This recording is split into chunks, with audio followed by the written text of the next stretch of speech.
evening, everyone. How's it going?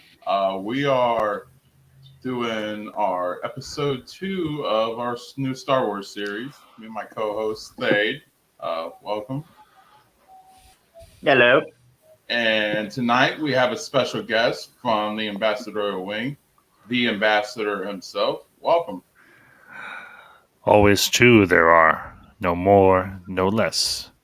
A master and an apprentice. One to embody power, the other to crave it. Or in this case, three. All right, and tonight, our episode, of course, you guys saw in the thumbnail, which I'm very proud of, and I'm glad most everybody liked it, so I'm glad you guys liked it. We're talking Darth Maul. We're wrapping up 90's week. We got 2 more episodes left. And Phantom Menace took place in 1999, so perfect. So, Josh, I guess the first question we have to ask ourselves, since I'm your co-host, which one am I, the master or the apprentice? Nice.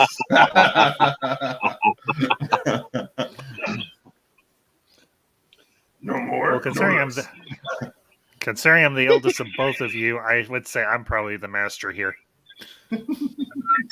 But how old are you, Ambassador? How are you? I am the answer to life, the universe, and everything plus 1. Then I am the elder here, as I'll be 47 next year. Well, that's all interesting with the age thing because, like, Vader was the apprentice, but, like, everybody else out of the Imperials, like, the top Imperials were all older than him, which I thought was kind of funny. But what it really comes down to is not age, but power, Ambassador. Well, considering I probably know more about Star Wars than both of you, I would have the power. Oh, here we go. Debate time. Fight. A challenge. That's a challenge. So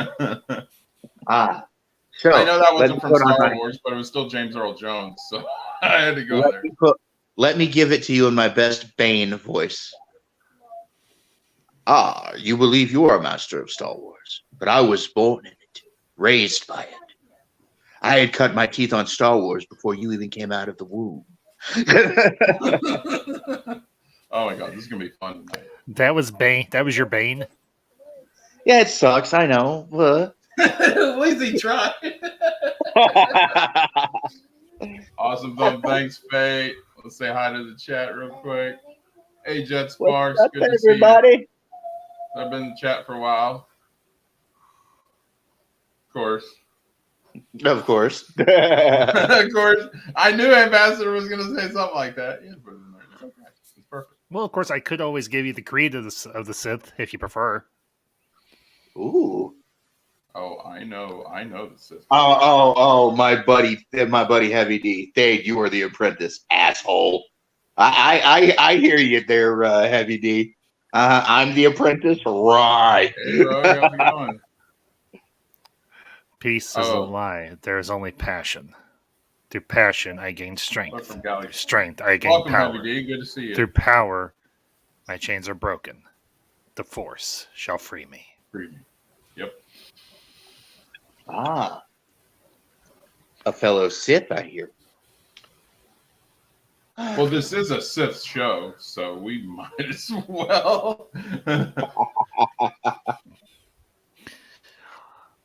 I will be getting an intro in the future, and I cannot wait. Geek Studios is working on it, and it's going to have Revan cinematic with the Imperial March theme, so I can't wait. And he's doing it all original, that way I can keep it, and if we do get big enough, I can't get strike down or anything for it. So, but yeah, we're talking Darth Maul. So, yes, we are talking Darth Maul, the embodiment of rage of the 3 apprentices that led up to Vader.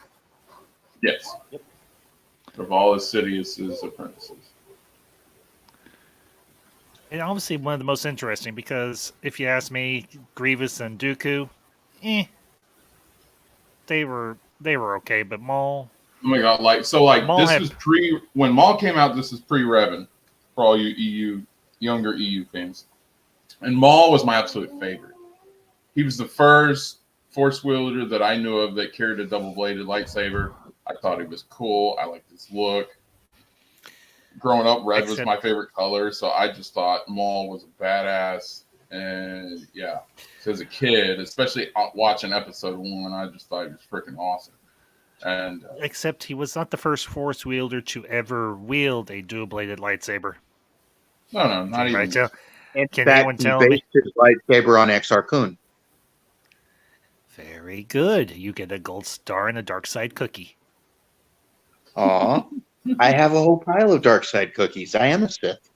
But thank you for this was like, if you watch the movies, this was before a lot of that came out.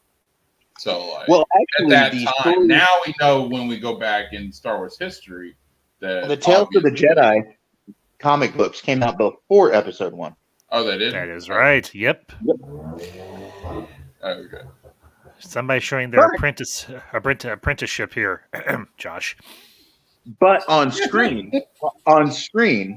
live action, he is the first to carry a double-bladed lightsaber. That is true. Yep. Okay. Yeah. Until, of course, we see the Jedi Temple guards who also carry dual-bladed lightsabers, but theirs are hinged at the middle, which I thought was actually kind of cool. And then there was also the what is his race? There was a Jedi Master that went crazy during the Clone Wars. Oh, he was the same race as Daxter Jets. Yeah, Ponkrell. He carried 2 double-bladed lightsabers. Yep, he was an absolute beast.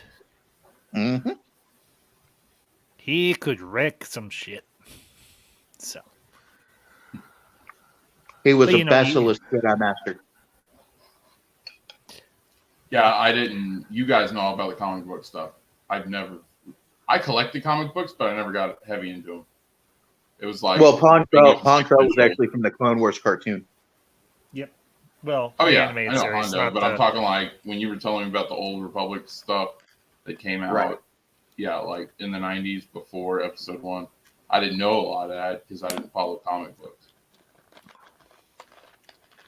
The one book that I had, I probably got that in the 2000s because it was Republic Commando when they came out with the book before the game. Republic Commando came out shortly before Revenge of the Sith, like I think a year or so before Revenge of the Sith came out. Okay. In fact, the Tales of the Jedi comics actually had my favorite Jedi character in it ever. Who? Voto Sosbosk. Good choice. Really cool character. He was one of the few ancient Jedi Masters that didn't fight with a lightsaber. He had a walking stick that was strong enough to face a lightsaber and not be destroyed. Ooh, yep. Nice. It was force imbued walking stick that he used to fight people that carried lightsabers. Divtor Hitsusama, everyone. I honestly have no idea what that means, but cool. My other favorite Jedi Master was also in that series, but I cannot remember his name for the life of me. He was the Tree. Oh, I just saw a video. I just saw a video on him just like the other day, and I can't for the life of me remember his name. But he protected the lightsabers in the original Jedi Temple when the planet was hit on Ossus, when it was hit by the supernova explosion. Yep.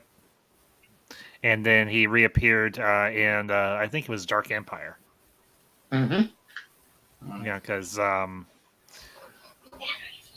Luke and Leia found that cache of sabers. So, but we're not here to talk about the lame and sad and kind of wussy Jedi. We're here to talk about Darth Maul. So why don't we actually get into Darth Maul? Yeah, let's get into the backstory. He was once a group. I'm reading on Wikipedia here. He was once a group of Zabrak warriors on Dathomir and was abducted by Sidious as a child to be trained as his apprentice.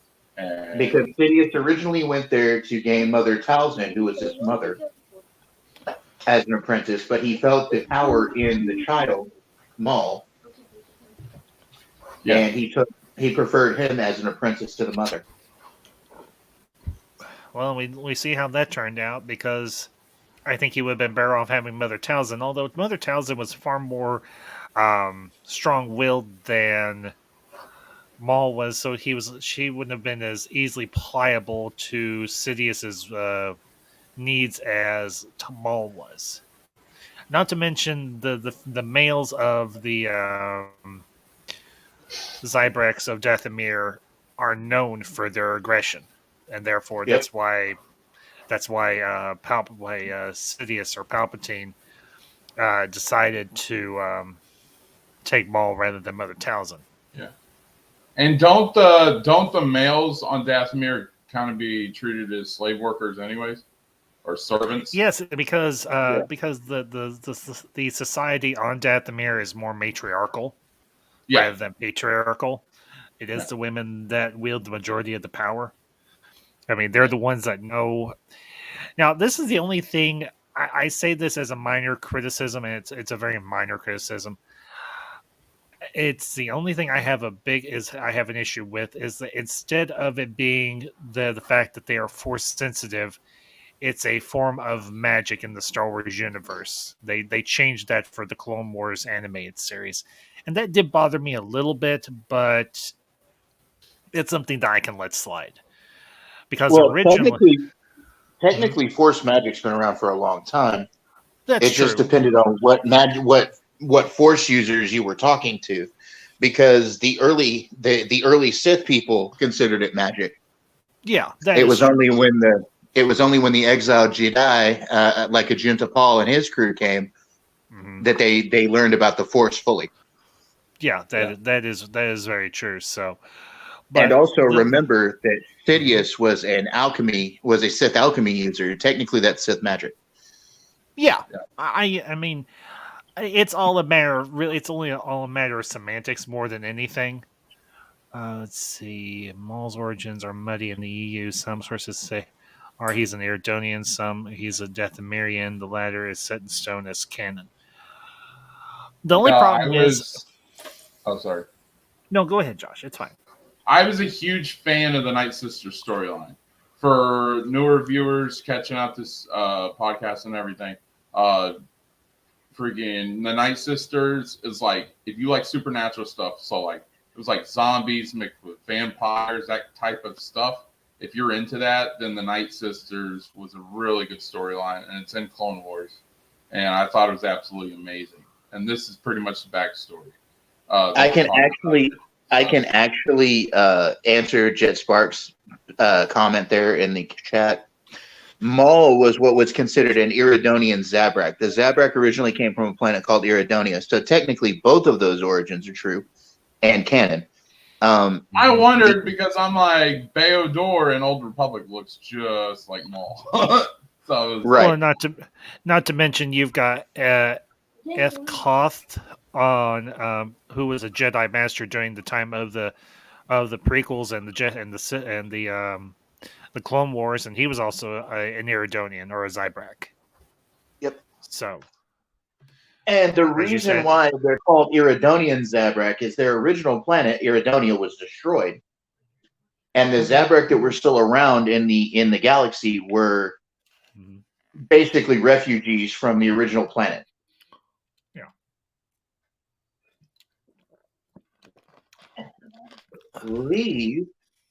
I'm making sure of this again, just a second. I believe that Maul and Savage Obrus, his brother, were not actually physically Talzin's children. I believe they were foundlings that she raised. That wouldn't surprise me. Just give me a second to actually verify that.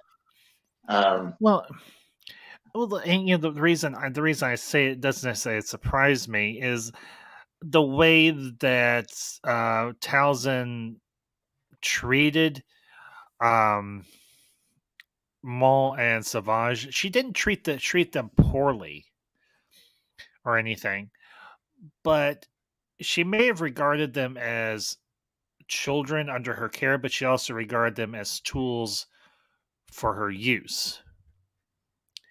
And she did treat Maul much better than just a foundling or whatever. But at the same time, she recognizes that he was a tool to be used. He was a tool to be used for her revenge against Sidious for what Sidious had done to the Night Sisters, particularly when him and Dooku sent Grievous to Dathomir, and pretty much the entire clan of Night Sisters was wiped out. Right. And of course, the Night Sisters weren't all Zabrak. They were various races. Yeah. The most important thing about the Night Sisters were they were all female. Mother Talzin actually was a Zabrak, though. I just looked that up. But the Night Sisters were actually mentioned other places in the EU. In fact, one of Luke's first Jedi apprentices was the daughter of a Night Sister that was married to the king or the prince of the Hapes consortium. And one of his students, her name was Tenel Ka. She was technically half Night Sister.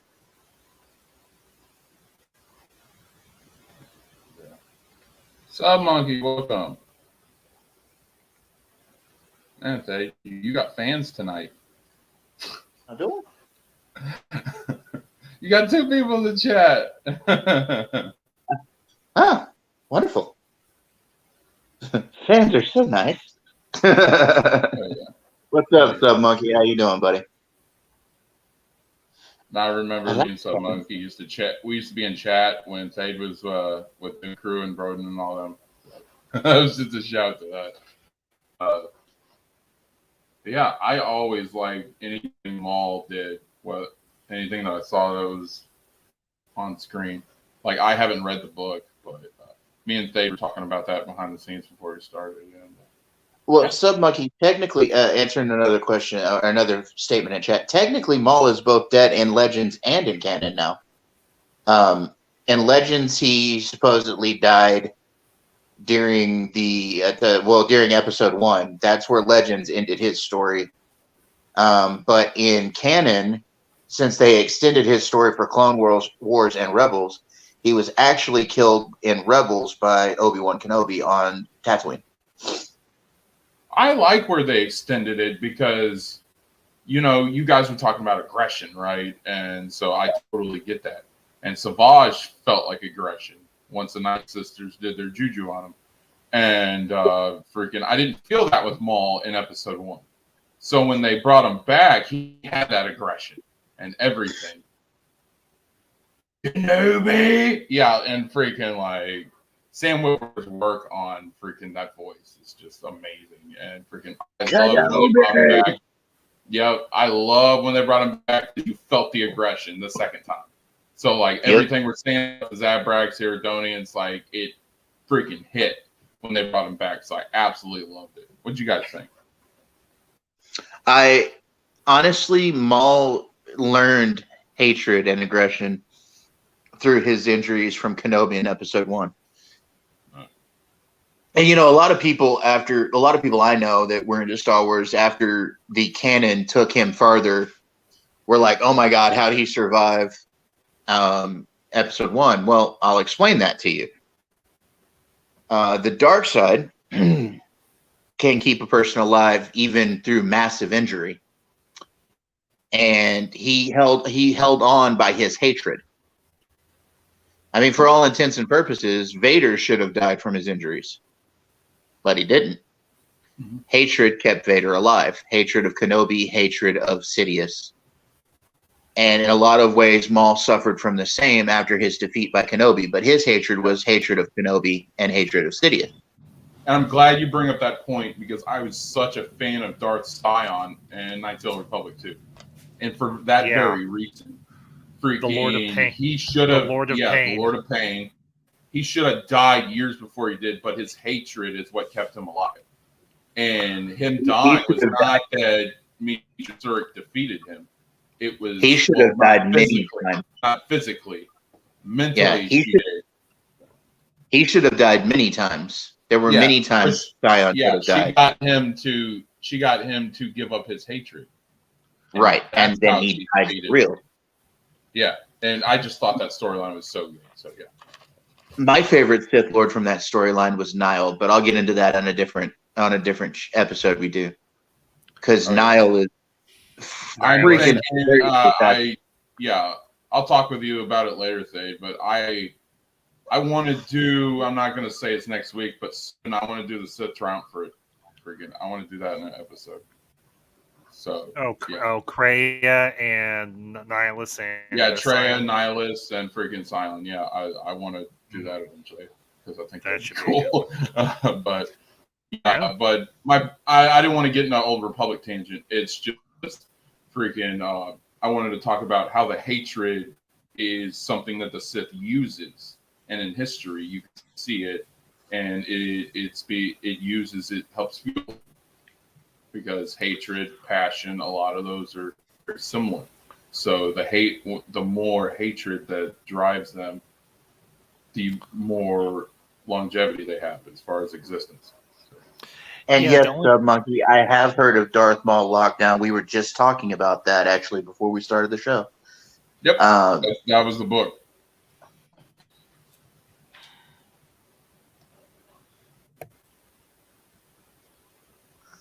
Right, go ahead, Ambassador. I'm sorry to interrupt you there.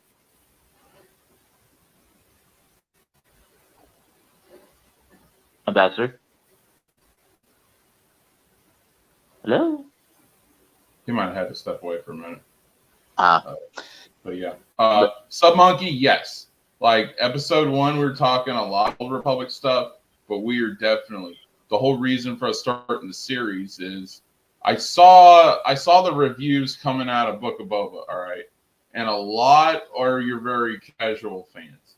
So I want to educate people on these stories and then go check them out, and this will educate the newer, more casual fans as well as really entertain the EU fans. So like Jet Sparks, we had as a guest last week, and we'll definitely have him on in the future, and he's a big EU fan, and he enjoys this talk. And that's why he's working with us on the channel for a lot of panels now. So it's stuff like that. And so we will definitely be getting into a whole lot more EU Old Republic talk. So don't worry. I'm a huge Old Republic fan too. Freaking mouse. All right. Gotta be my favorite timeline, actually. Hey, Patrick.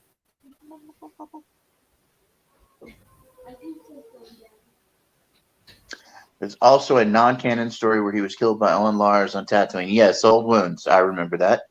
And it did inspire that episode of Rebels. That was actually a good one, too. Yeah. Here's the thing with Star Wars. Freaking, I combine it all because before Disney Star Wars, everything was canon. And then everybody started getting into the canon talk, which I hated. Personally, but that's just my opinion. And so basically, here's the way fandoms work back in the day for you younger guys, because I know we got a lot of people. There's a few people usually in our chats that are under the age of 20. So freaking fans back in the day would cherry pick what they liked, and canon was like a personal view. Like, so if you had multiple storylines, you'd pick which one you liked, pretty much.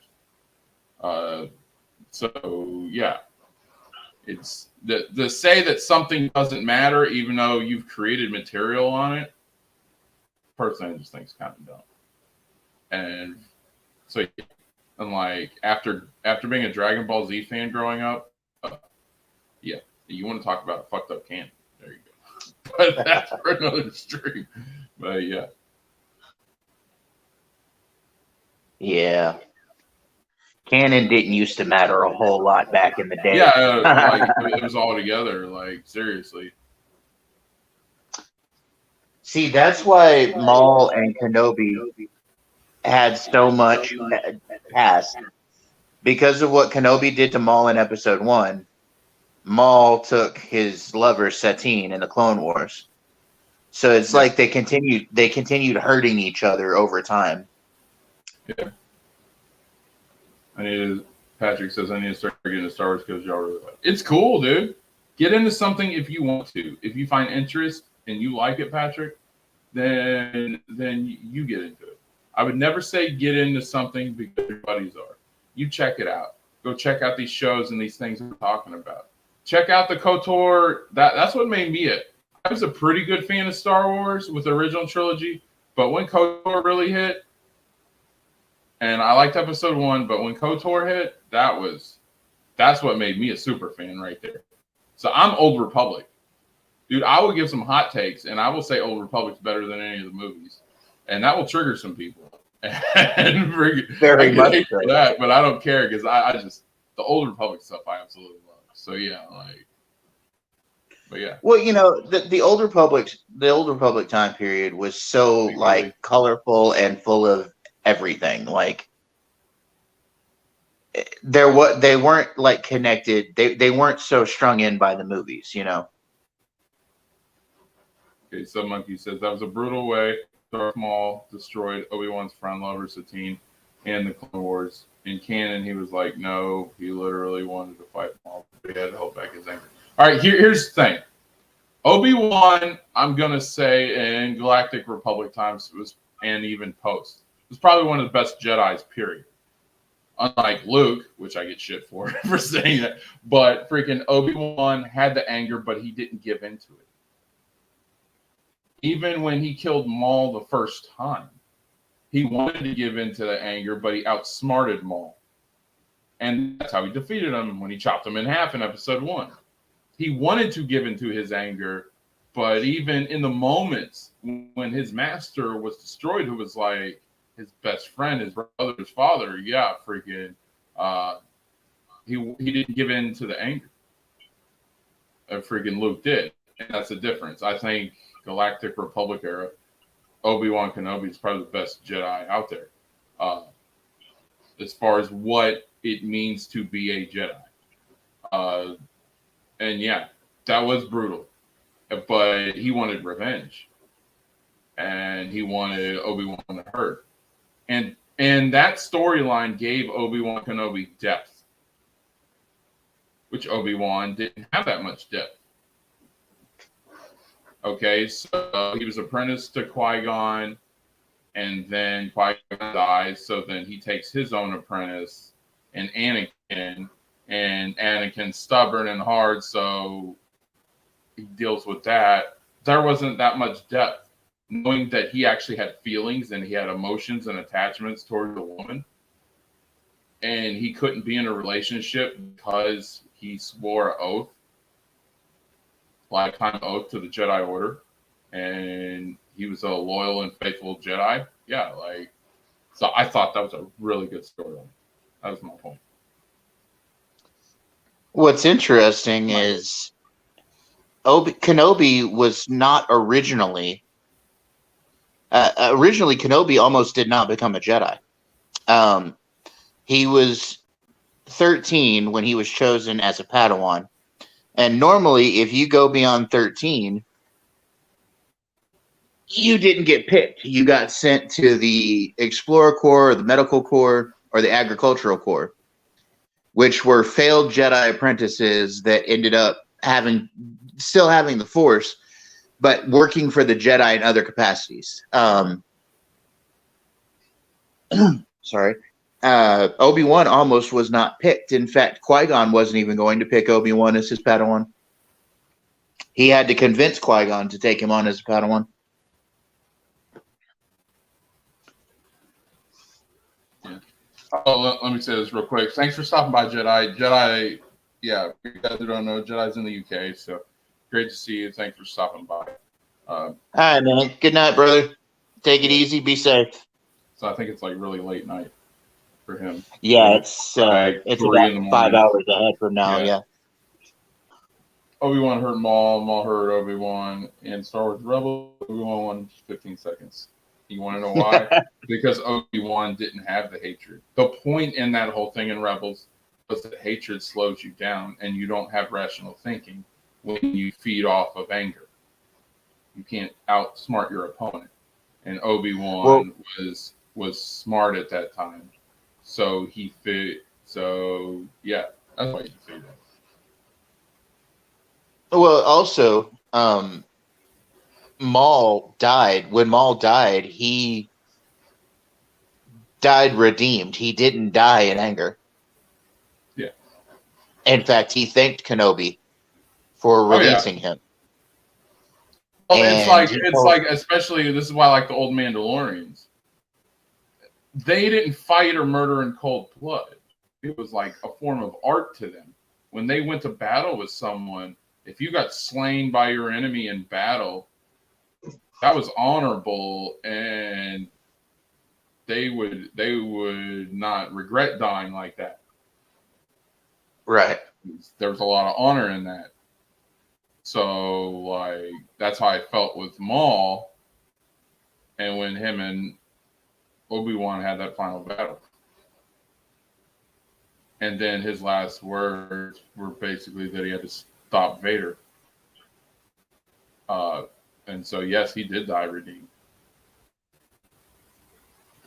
in his final moments. I thought that was a good thing to it, if you were going to end it. No, Patrick, yeah, I saw your messages. Yeah, man was awesome.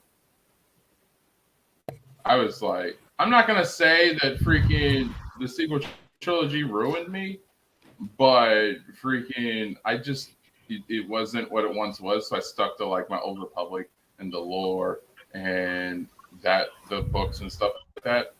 But I really wasn't into current day Star Wars, and then Mandalorian came out, and after that first scene, and then you get the intro, and then when he says, "I'll bring in warm, I'll bring in cold," that just freaking hit. You got chills, and I actually got my wife into Star Wars, so yeah. I can understand why Mando would hit with you as well. So question. I've been listening, and I think that's why I've been kind of quiet and everything. Who here read the Darth Maul Hunter comic series put out by Dark Horse? Unfortunately, I missed that one. That was not one that I read. What about you, Josh? I haven't either. I definitely need to start though. Okay. It was like a 3 or 4 issue run or a mini series, and it takes place pre episode 1, actually, and it deals with Sidious sending Maul to take out the Black Sun crime organization, and it is an absolute. It's just like Maul is an absolute freaking tank. It's like watching Boba Fett or Mandalorian chew through a bunch of baddies like they did in the season finale in Book of Boba Fett.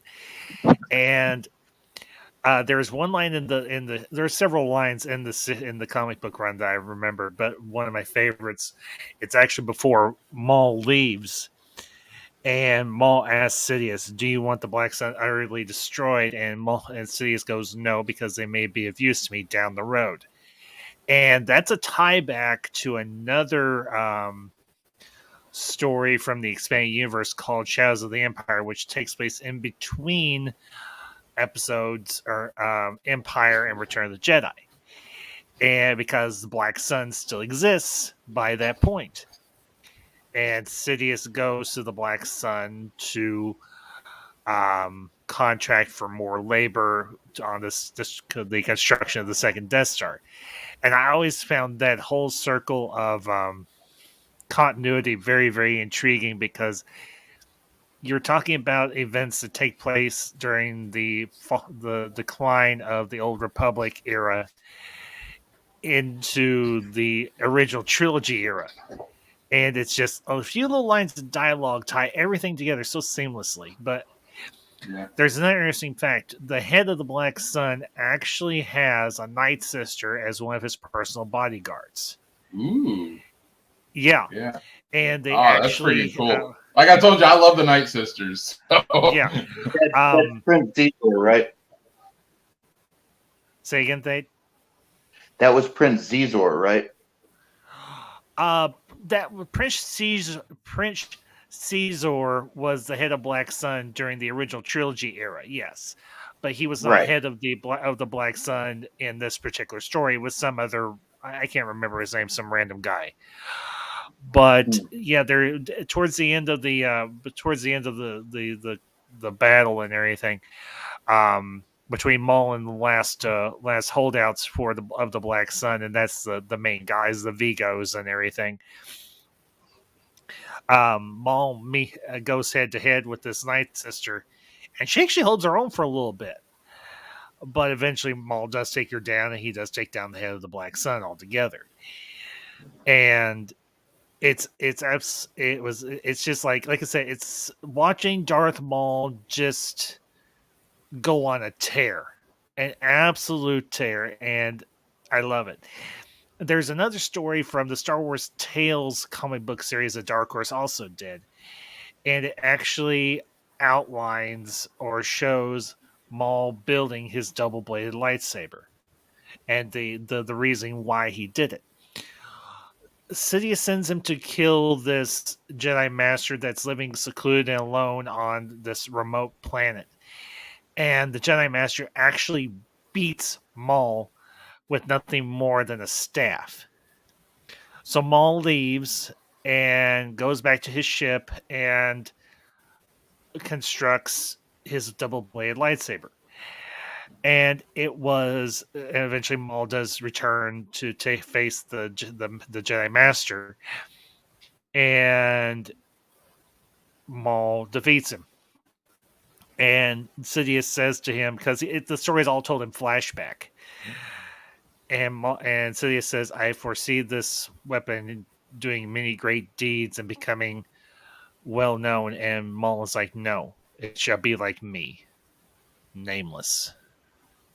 And that's actually the name of the story, Nameless.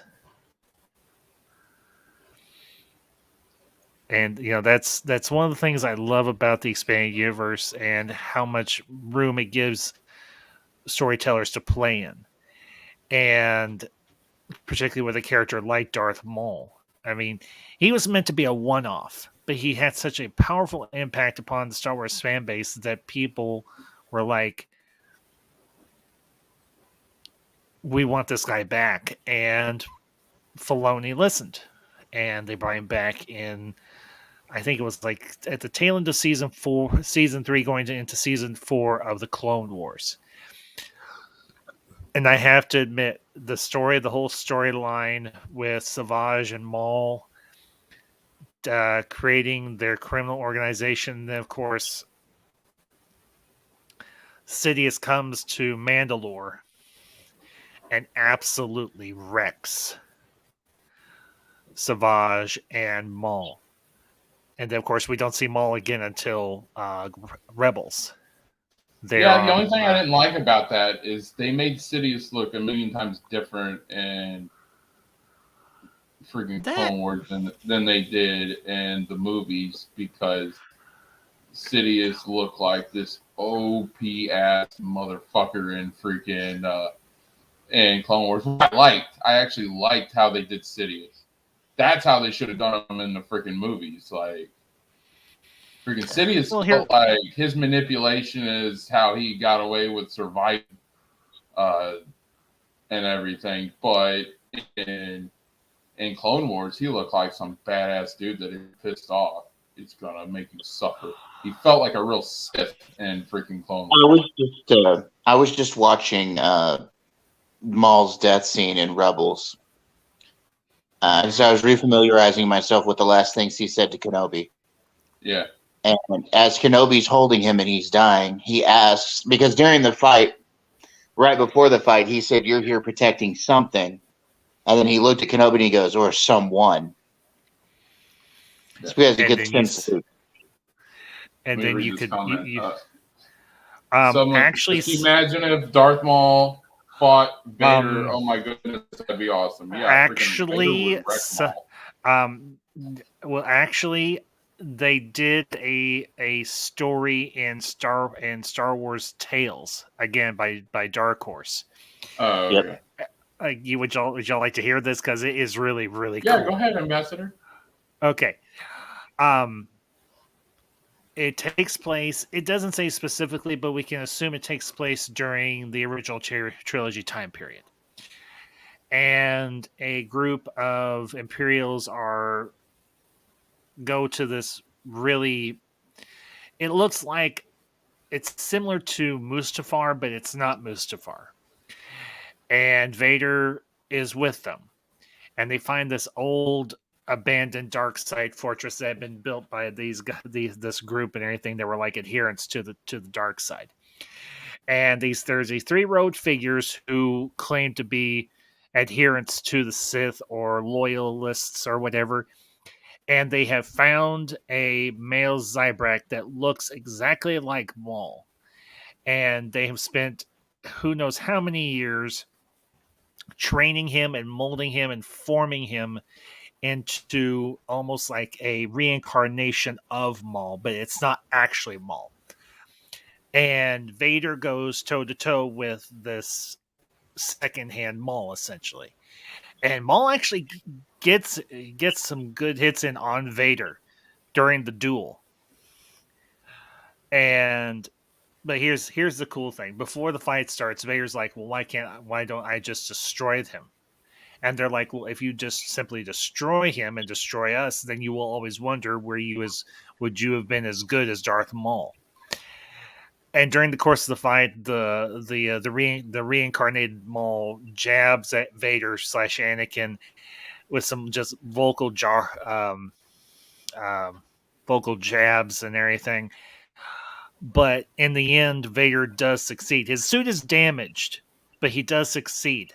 But there's a very important, there's a really cool line and everything that the reincarnated Maul says. What could you possibly hate enough to destroy me? And Vader says, myself. Oh, that's good. And then after the fight's over, Sidious shows up and he destroys the 3 Sith adherents. And Vader's like, did you know about this? And Sidious is like, he plays it very coy. He's like, I had heard something about this, but I wasn't totally for sure about it. And the way the dialogue goes, you almost get the sense that it's the first chink in the chain between Vader and Sidious, where Vader's starting to have his doubts about whether or not he chose the right path. So, really cool. Like again, like I said, with the other stories and everything, another really good story involving Maul and Vader, of course.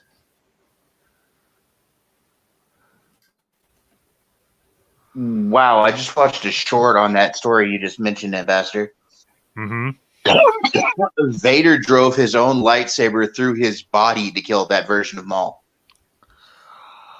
That's the way it could be interpreted, but actually, I think he runs it right underneath his arm or through his arm, or between his arm and his body, and into Maul. But the way the art is, you could interpret it as Vader running it through his own body into Maul's. Well, if you interpret it as he stabbed himself to stab Maul behind him, or that version of Maul, because it wasn't Maul. But if you interpret it as he basically attacked himself to attack Maul, then what he said to Maul as Maul was dying makes more sense. What can you hate more enough to destroy me? Myself. Vader technically attacked himself to kill that version of Maul. Yeah, I guess you could look at it that way, sure. But no, something I was going to say about Maul's last words to Kenobi is he mentioned before the fight started, he mentioned, "Oh, you're here protecting someone."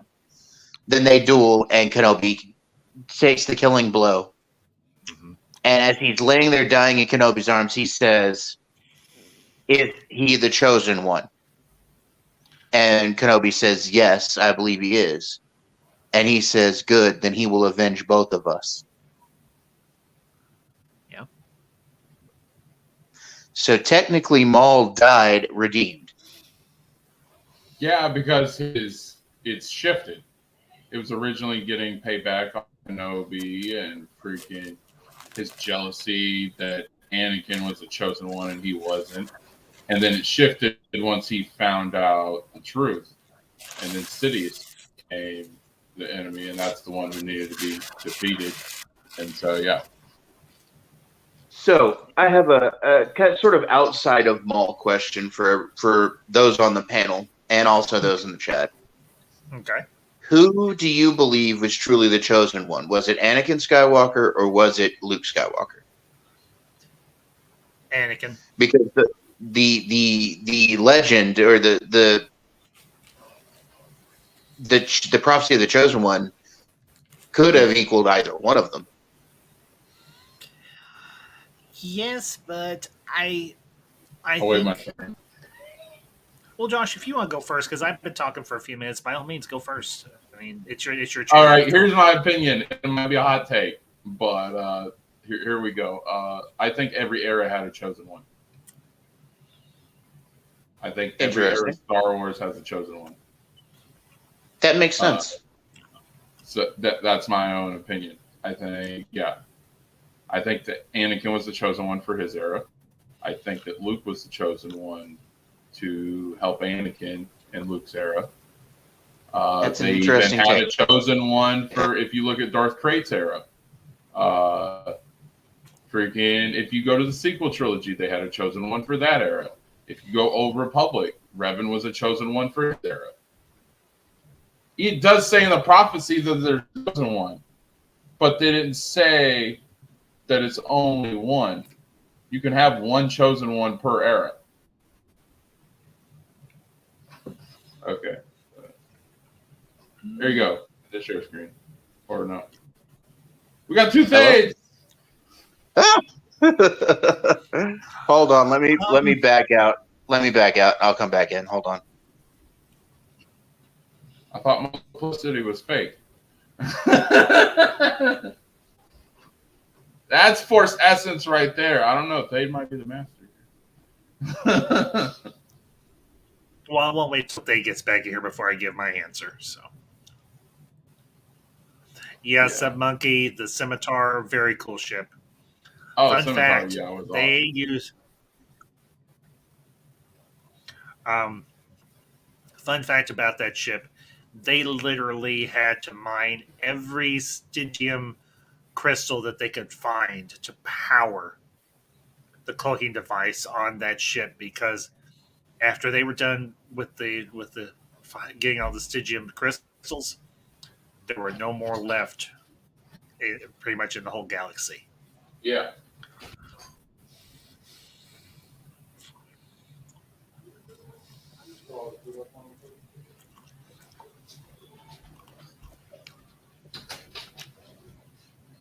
All right, just give me 1 second. There's Thade. Okay.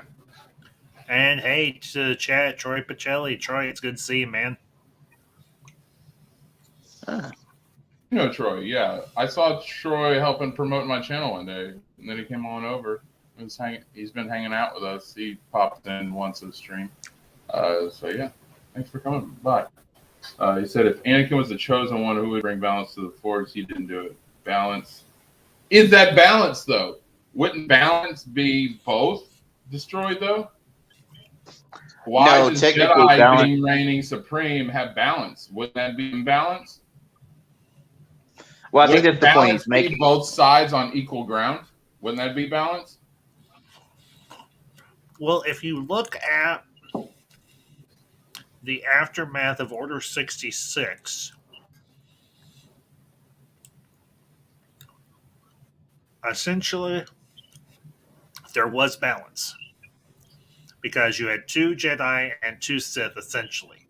If you follow the train of thought that Obi-Wan and Yoda are the only surviving Jedi in the galaxy, that there are no other Jedi out there at all.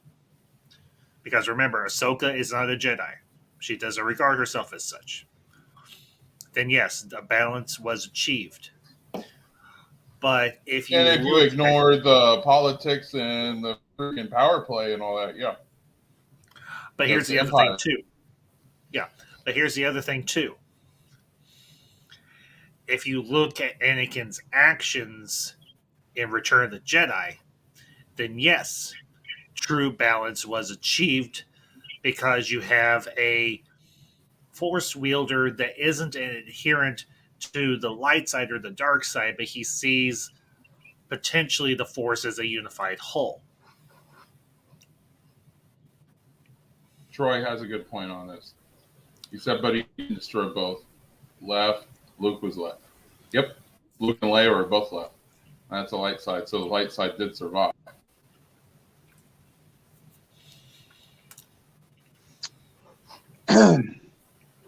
There was an interesting bit of the prophecy of the chosen one. Mm-hmm. And of course, the prophecy of the chosen one was pieces. It wasn't. They never got like an entirely the full chosen one prophecy. But a section of it said, "And in the time of greatest despair, there shall come a savior, and he shall be known as the Son of Sons." And that's Son, S-O-N, of Sons, S-U-N-S. So that was part of the chosen one prophecy. Well, but also, that would line go up ahead. with Anakin. No, I was just going to say that would line up with Anakin then. Right. But another part of the chosen one prophecy that I found. Give me just a second. Sure. Says, let me scroll down to it. Sorry, I'm going through two different windows. Give me a second. Thade, you're good. You're good. Only through sacrifice of many Jedi will the Order cleanse the sin done to the nameless. The danger of the past is not past, but sleeps in an egg. When the egg cracks, it will threaten the galaxy entire. When the Force itself sickens, past and future will split and combine. A chosen one shall come, born of no father, and through him ultimate balance will be restored. That Again. sounds like Revan. That sounds like Revan. And I'm not being No, it sounds like Anakin. Again, it could be either because Revan had no father either. Revan was another Virgins in the Force. Oh, was he? Yes. I thought he was born of a mother and father, though. No. He was born of a woman, but not a father. Interesting. So that leads to... And when the egg will crack, he was in stasis for 400 years. Yeah, because of holding freaking Vitiate back from taking over the freaking the Republic space. So when they say the egg will crack, yeah, that's why I made the Reverend reference. Oh no, you're absolutely correct, Submonkey. One of the few only true Jedi that were left was Qui-Gon Jinn, and which is funny because they considered Qui-Gon a rebel. The Jedi Order didn't trust Qui-Gon. Yeah, because he freaking questioned the council. Now, another question, since I've got you both here. Mm-hmm. Do you think that, and this is going to be a hot take for people who like this character, but do you think that Mace Windu was corrupt? Corrupt? No. Arrogant? Yes. I agree. Now, another question. Another question that he was set in his ways. He did not, that whole caring about people, he didn't really give a shit about people. It was another question that's part of this same question I asked. Do you think his words to Anakin before he went to arrest Sidious were the catalyst for Anakin's shift? Yes. I try to remember what exactly did he say to Anakin? Before or in the moment? In the moment. In the moment when he said he's too powerful to be kept alive, that totally contradicts everything that Anakin learned. No. I'm talking about before they go. Before he goes, when he meets him in the hangar bay. Okay. He tells Anakin to say, if what you said was true,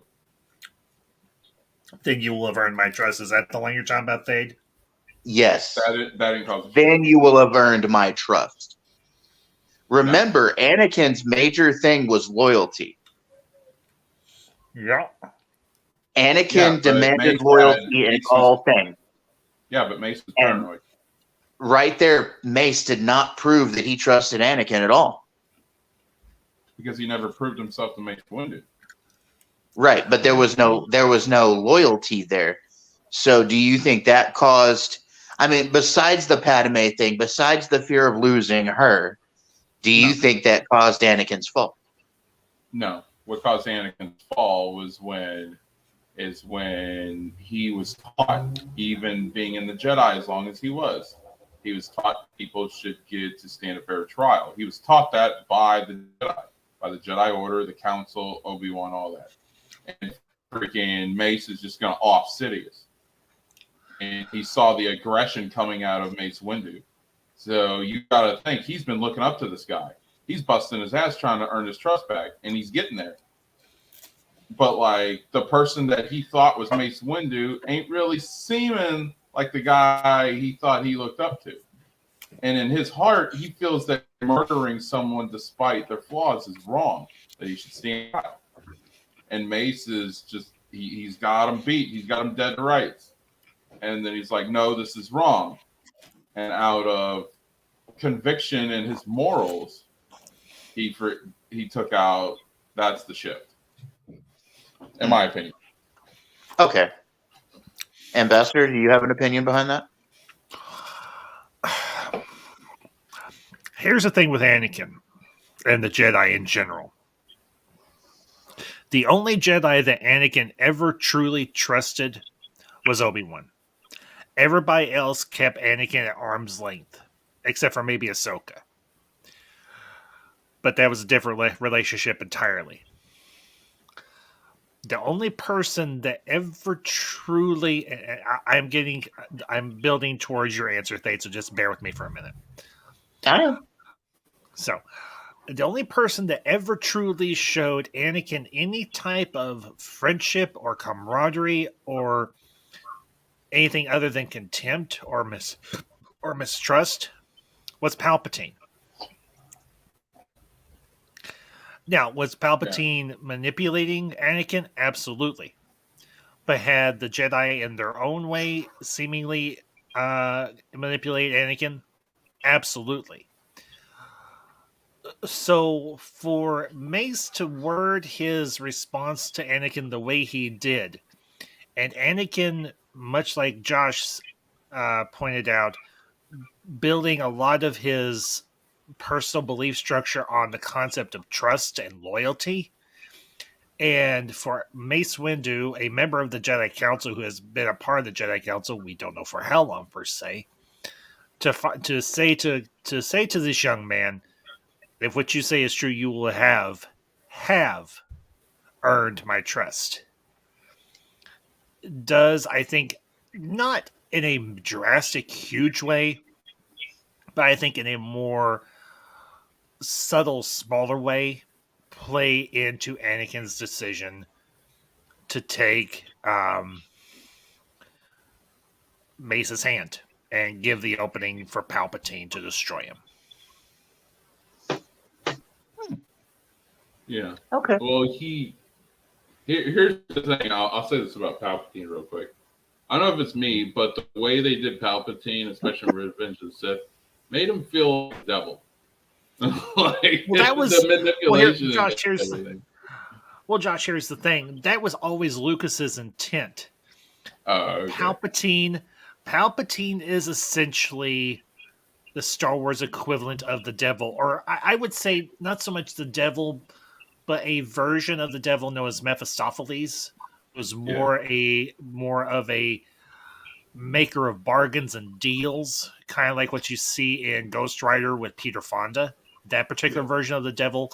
I'm not saying the big Lucifer Morningstar devil, but definitely a version of the devil that manipulates and tricks and plays on people's insecurities and fears and emotions.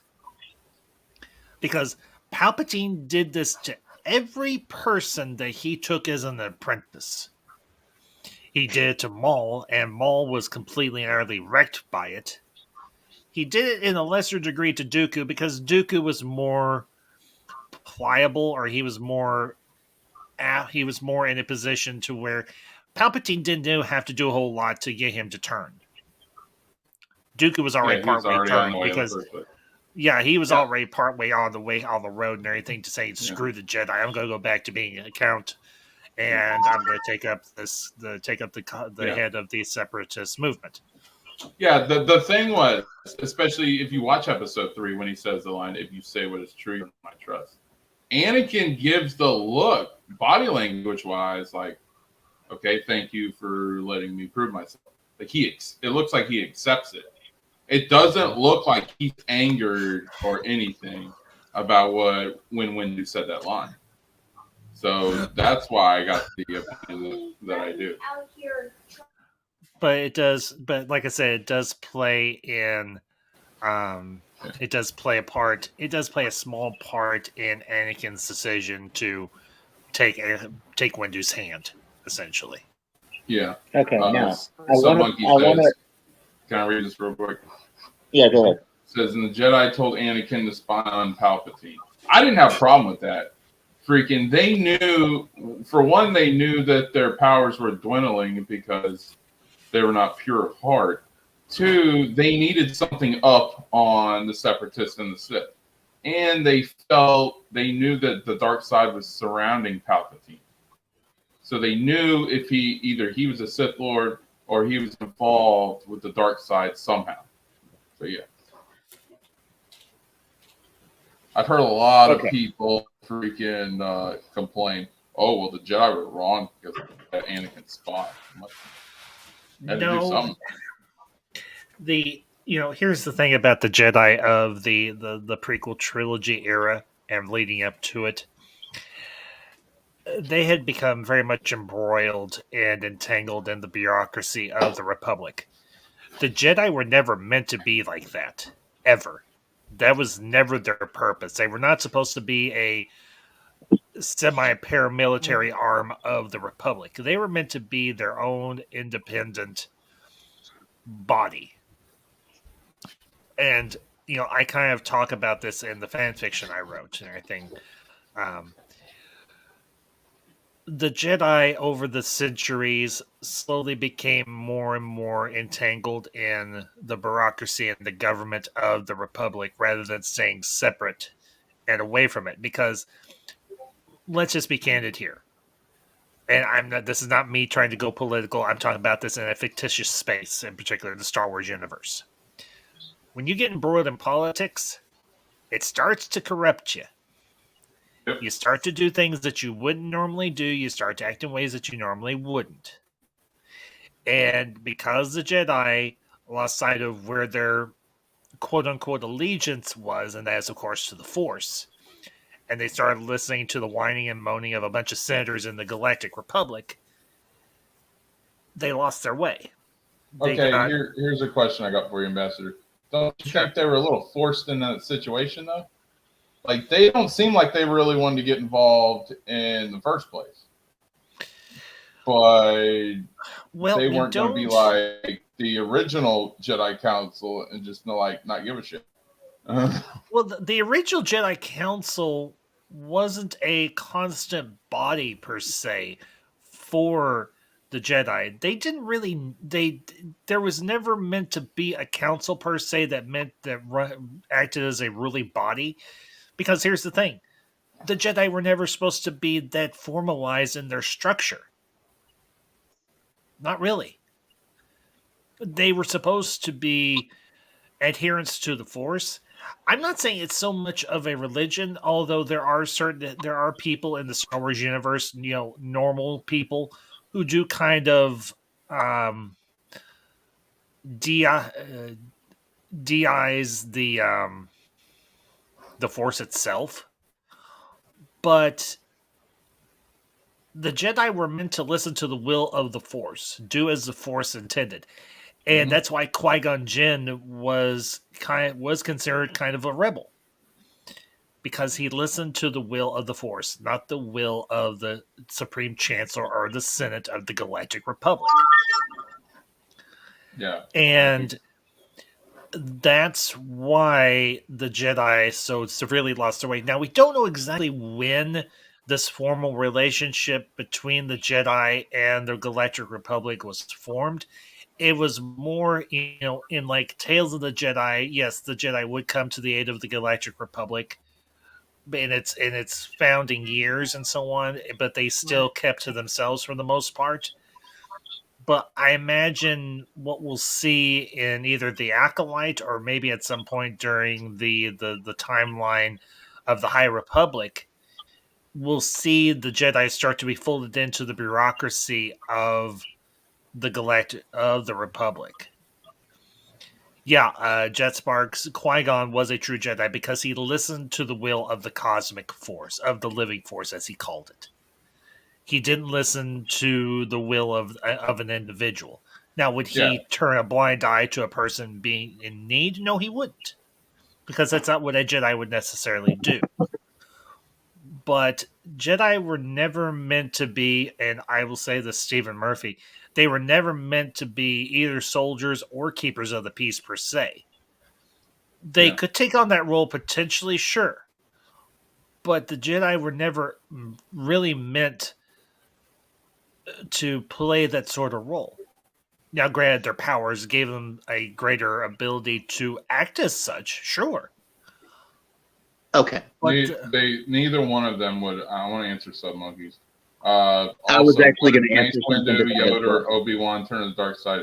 They wouldn't have. Okay, let me explain. Mace Windu was all about the Jedi.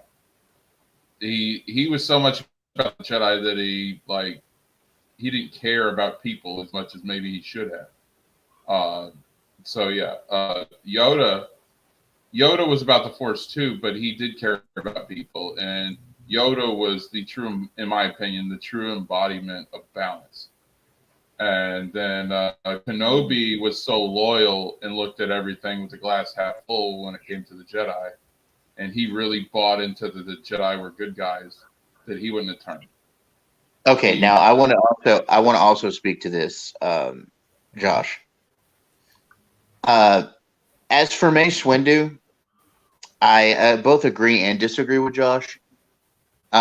Yes, he was about the Jedi, but he also danced the knife's edge when it came to the dark side. Hence his style, his lightsaber style, Vapad, which was a modified Form 7.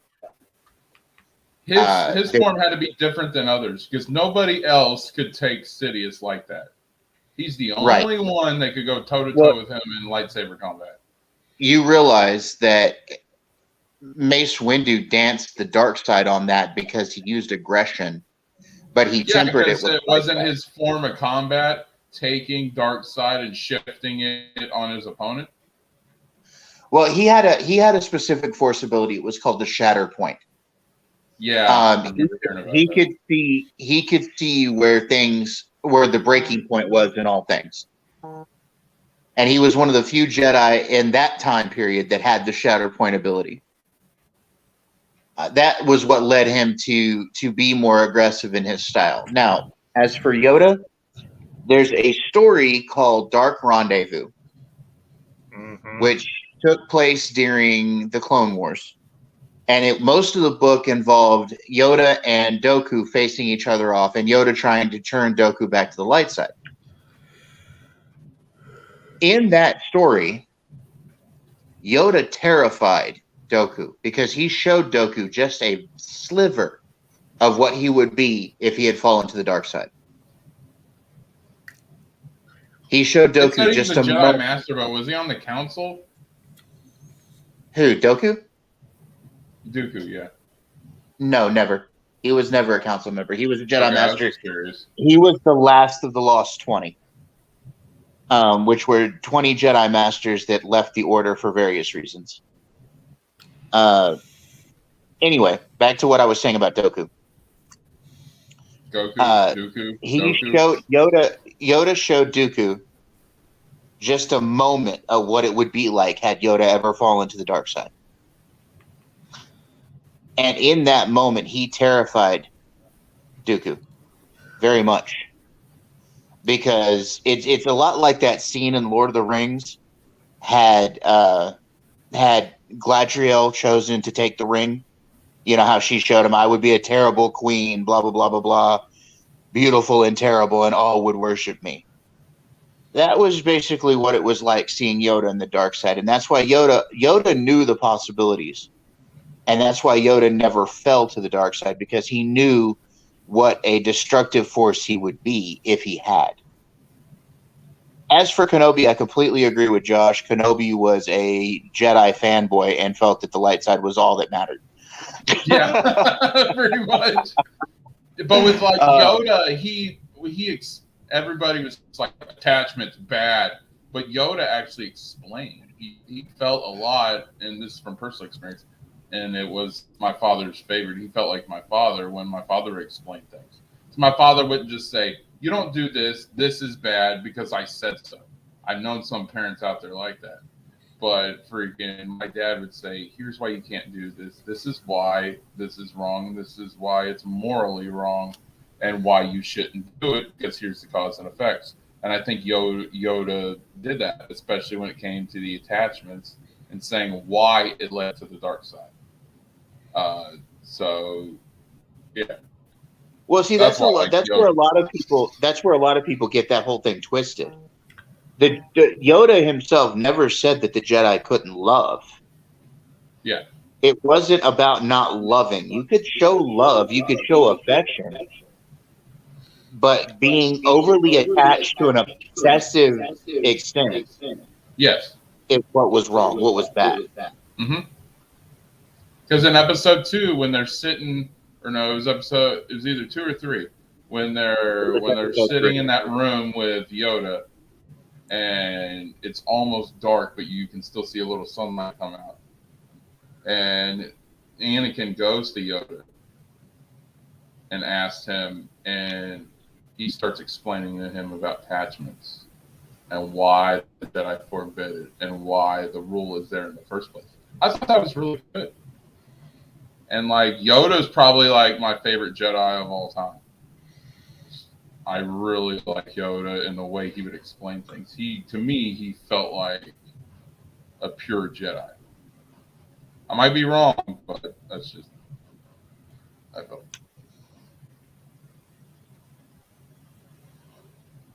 That's interesting. Steven says Dooku is Japanese word for poison. That's where it derived from. I didn't know that. He's not wrong. Interesting. Also, his Darth name Tyrannus is also all of the Darth names had a meaning. Sidious was insidious. He was the tempter, the Mephistopheles figure, basically, is what Ambassador said earlier. Vader. Well, there's a lot of things that could be said about Vader and where his Darth name came from. You could say Invader. You could say Vader as a form of the word father. It just depends on where you take that one. Maul was aggression. Maul is a strong weapon that's used to cudgel somebody to death. So Darth Maul, he was let me read this real quick and I'll address this. I know you're going on point. I'm sorry for cutting you off. That's fun. Jed Spark says the High as a Kite Republic is going to be SJW, Mary Stu's, Gary Stu's, self-inserts, identity politics. I'm going to pass on that. It's not canon for me. Dude, I don't know what the hell you're smoking, but I'm here in Florida. You come hang out and we'll freaking smoke some together. All right. All right, freaking. Nah, dude, have you seen the trailer for Eclipse? That shit looks awesome. And Yoda's even in it. It does. And yeah, like now I will agree. I've always wondered what the universe was like pre-Palpatine. Well, okay, let me just kind of add to what he's saying here. I can see where a lot of people can feel that way about it because there have been a couple of misstarts with that series. There have been some identity politics with that series. But the thing about Star Wars on a whole, and what Lucas originally intended it to be, there has always been sort of a SJW edge to Star Wars. Okay, and I think in fandom we get too caught up in SJW this, and there's a whole lot of, again, and it goes back to how fandoms are twisted these days. There's a whole lot of focus on the politics of things, not just from the companies, but from the fans themselves. Back when nerddom was a thing, and we were having a band together as nerds back in the day, we didn't worry about the identity politics of things. If we liked something, we liked it regardless. Yeah, I'm still trying to figure out where the SJW connotation of Star Wars is. Even The Last Jedi, did it have Me Too connotations? Hell yeah, it had 2 of them. But I never felt like freaking anything Star Wars has been really SJW. It isn't any more woke or SJW quote unquote than the X-Men always were in Marvel Comics. And I will die on that hill, okay? And there's nothing wrong with it. Wokeness in and of itself is not a problem if you are truly awake and not looking at one side or the other. Okay, the true meaning of the word woke from one side, yeah. The true meaning of the word woke has been lost on totally on today's culture. Woke used to mean that you were awake to the divisions in everything, okay? Now it's come to mean, oh, it's a bad thing. No, it's not necessarily a bad thing. I hate when people use the word woke. Yeah. And I know I've used it multiple times just in this little rant I'm having right now, but it's Brodan explained it way better than I did, but it's overused and it's pushed too far, okay? Yeah. As for the High Republic, are there parts of the High Republic that I like and dislike? Yes. But there's parts of Star Wars, all Star Wars, that I like and dislike, okay? If that's your decision right now, Jet Sparks, that's on you. I, on the other hand, will agree to disagree with you. Yeah. And go on with the way I see it. Plain and simple. It's just I okay, and Jet Sparks is there's several ministers that he's a fan of, but he's a good guy. I didn't mean anything. Oh, I know he is. And we've talked to him. I know he's a good guy. It's just the freaking SJW talk just like pisses me off. I agree with you. It's completely ridiculous. Do they come up with some dumbass shit? Yeah. I didn't mean it's woke. It just means it's bad creative. Well, like one of the stupidest things they came up with in the High Republic so far is geode. Yes, yeah, that's a stupid ass rock. Okay, look, I can understand weird ass aliens in a sci-fi. Great, I've been around sci-fi my whole life, 47 plus years. But a rock that navigates a starship? No. All right. if I might interject in this for just a minute. Of course I will. And this is not meant to sound disrespectful or dismissive, but I have heard these arguments and this verbiage before in terms of poor storytelling. Let's call it for what it is. It is bad storytelling. Now, I think most everybody here will agree. I don't necessarily see the sequel trilogy as woke. I see it as an exercise in poorly managed storytelling, first and foremost. Do I believe that Rey is a Mary Sue? You could make that argument. I've even made that argument myself. But I would say it is more accurate with Rey to say that she was a poorly crafted and poorly written character, most definitely. Well, and I'm just going to make this point really quick. And of course, I'm not on either side of the argument. Josh can tell you. Oh yeah. I'm like it or hate it. You do you, boo. Basically. Yeah. But to make a point here, with all intents and purposes, you could say the same thing about Luke Skywalker. And I know that's a hot take, but hear me out. No, I wouldn't say it's necessarily a hot take. I'd say there is some truth in it. But go ahead, Thade, please. But hear me out. He had a week with Obi-Wan. Okay? Mm-hmm. He had 6 to 8 months with Yoda before he left Yoda and ran looking for his friend's investment. And which he didn't help them at Bespin. He in fact he caused them more problems and more harm than good at Bespin. Yeah. In some ways, yes. I would agree. He ended up being the one that needed to be rescued. That is true. But here's the thing, though. He ultimately he worked together with the others around him to get out of the situations that they got into, both separately and together. The question, the main thing, and this is something I had to address in a lot of ways, and that I will continue to address as I continue on with my fan fiction about Rey and the sequel and the other sequel trilogy characters. How do you incorporate her into the story in such a way as where she is part of a group rather than an individual that can do everything? And right. It's relatively simple.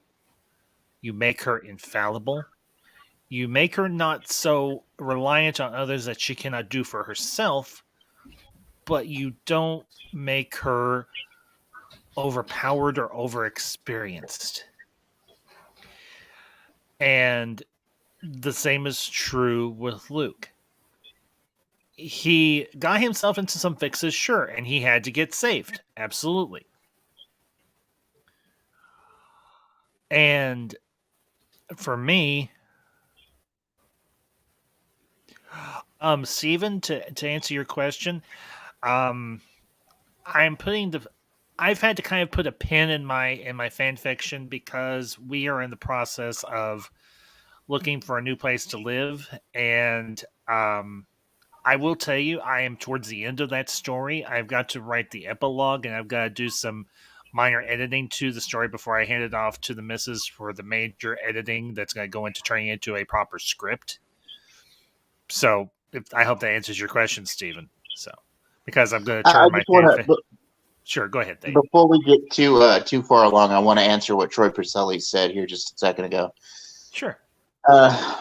That's the problem with the fandom right now. Fans bristle at changing canon and not making heroes. But the way I see it is a fluid changing story. There, Troy, you have a good night.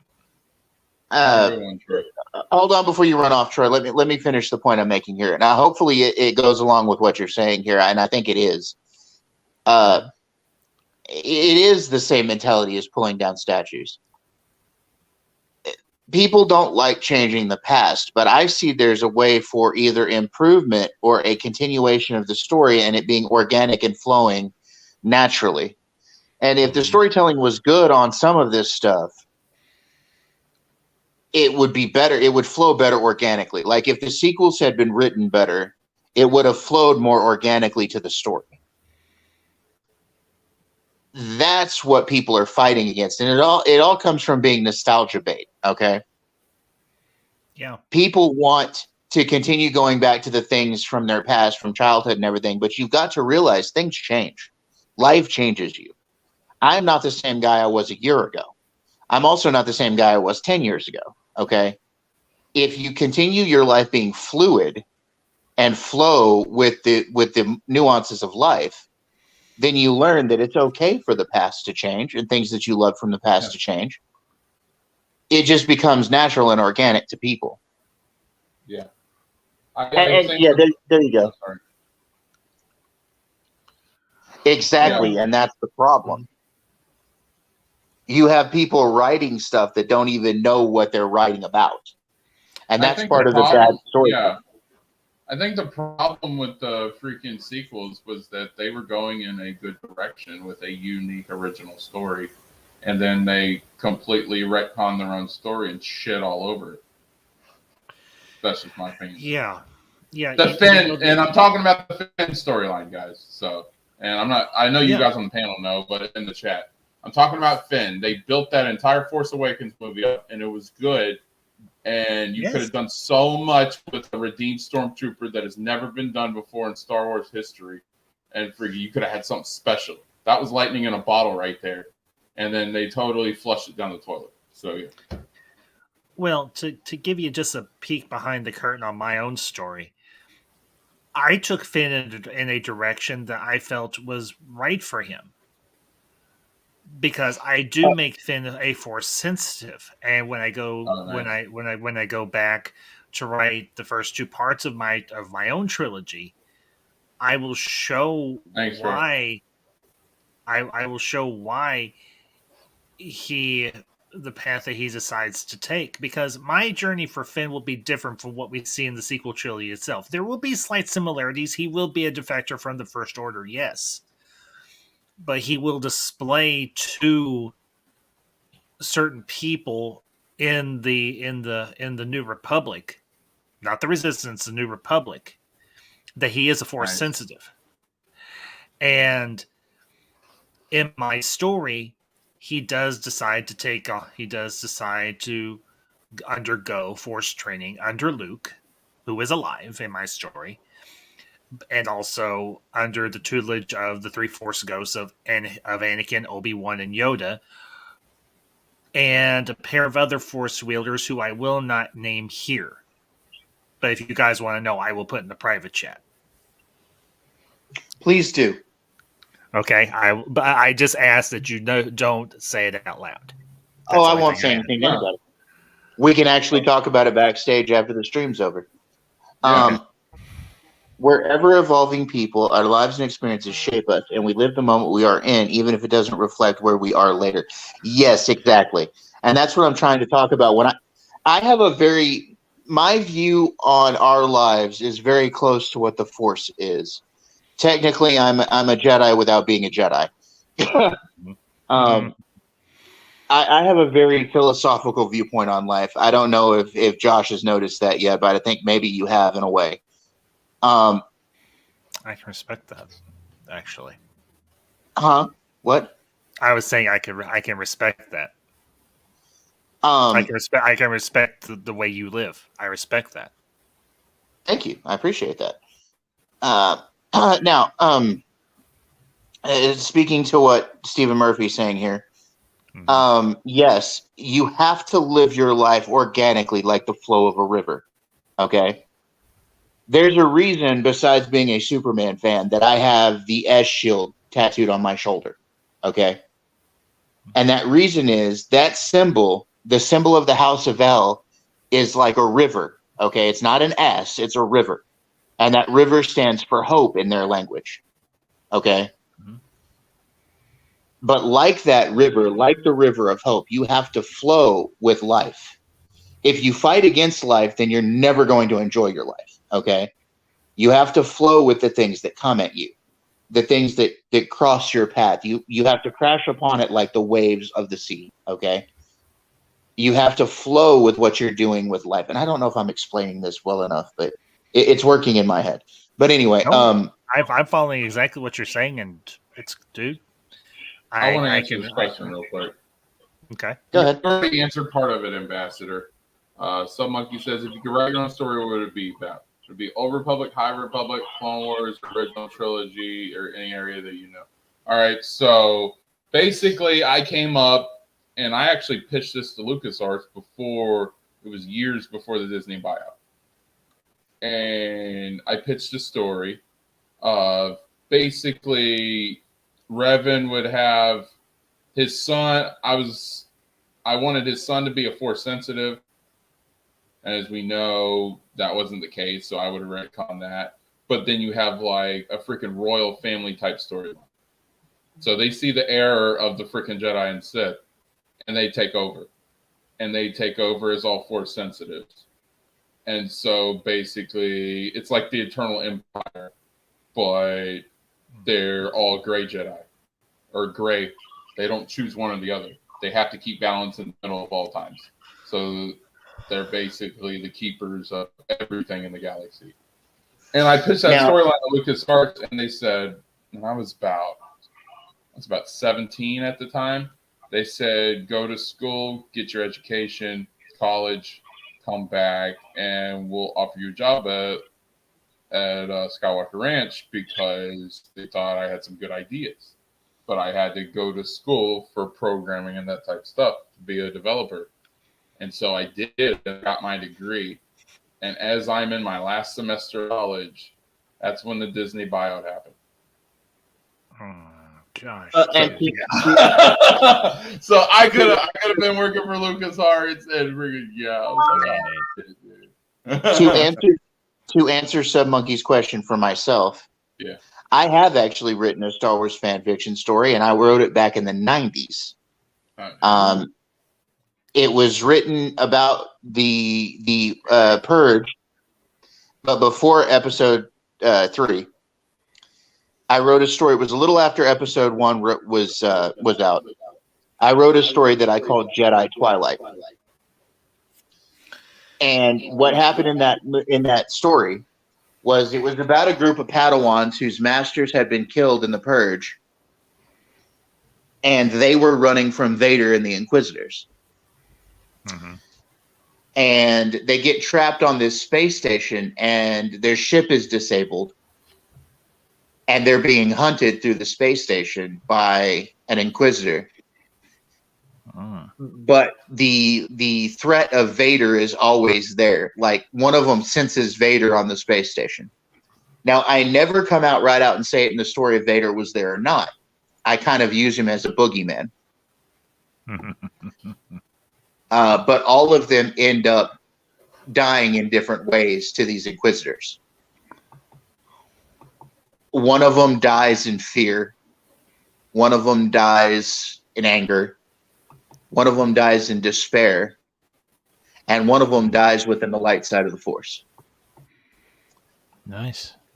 Very nice. And each one of the ones that died in darkness end up becoming Force wraiths that inhabit this station, that haunt this station going forward.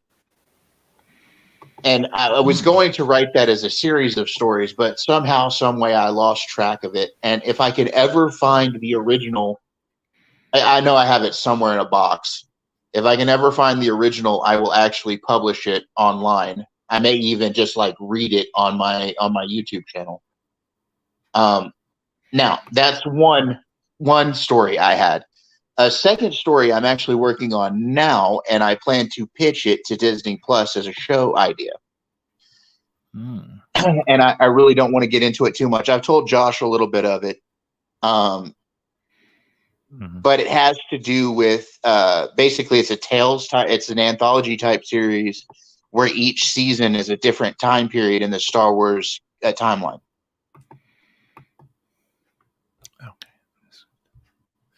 And I think I could work it out to be like 8 or 10 episodes in each timeline. And the story would hop around, but it would all be connected by some overarching storyline that you would find out about later on. That would take place through the millennia of the Star Wars timeline. And when I get a little bit more solidified and nailed down, I will end up talking. I will try to contact Disney Plus and see if I can't get them, or rather Disney, and see if I can't get them to at least be interested in my idea.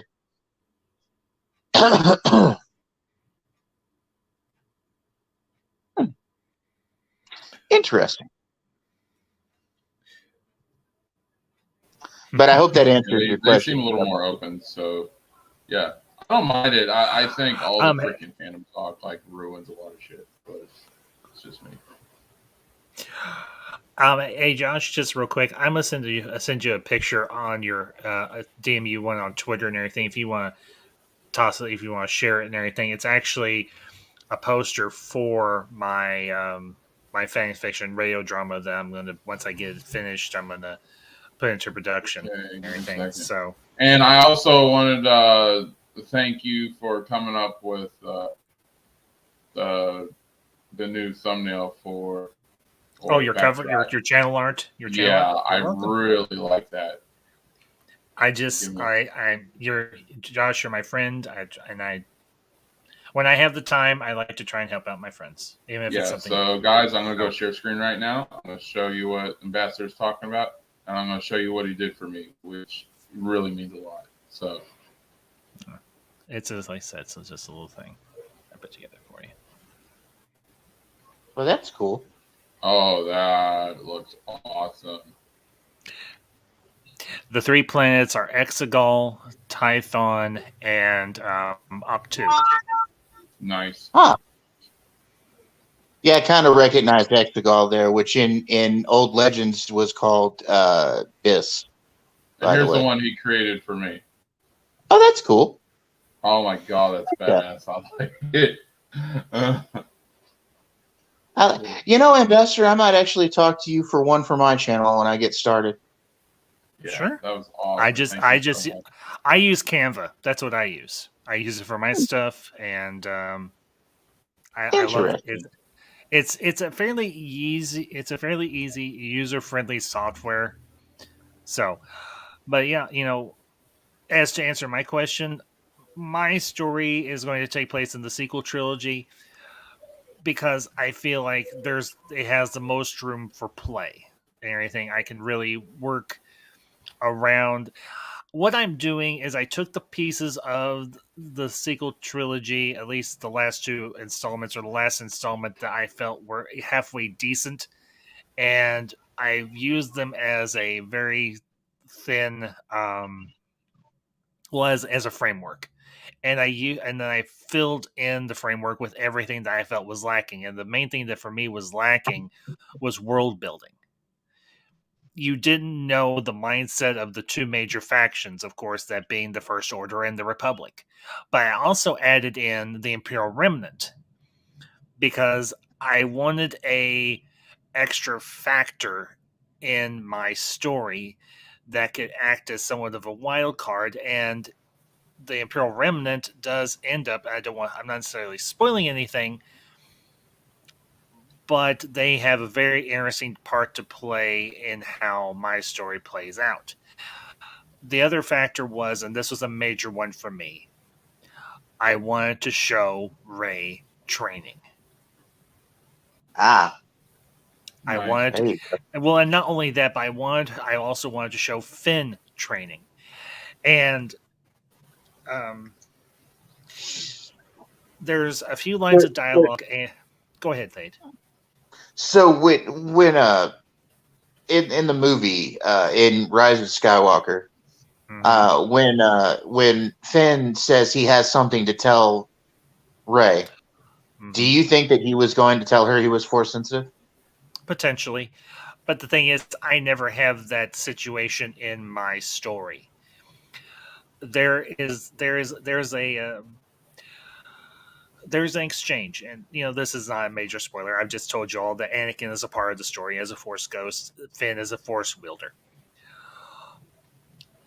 Anakin is talking with Finn in a corridor on the Republic based on Octu, and he says to Finn, we can train you in the Force so that you can use it more effectively. But Finn says to him, but I've heard the stories about people who have the Force going bad.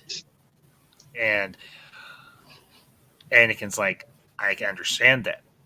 I went through that myself. But he's like, you have to understand the Force is all about balance, both within yourself and with the world around you and with the Force itself. And a little while later, Finn tells Anakin, I've been thinking about what you said about the Force.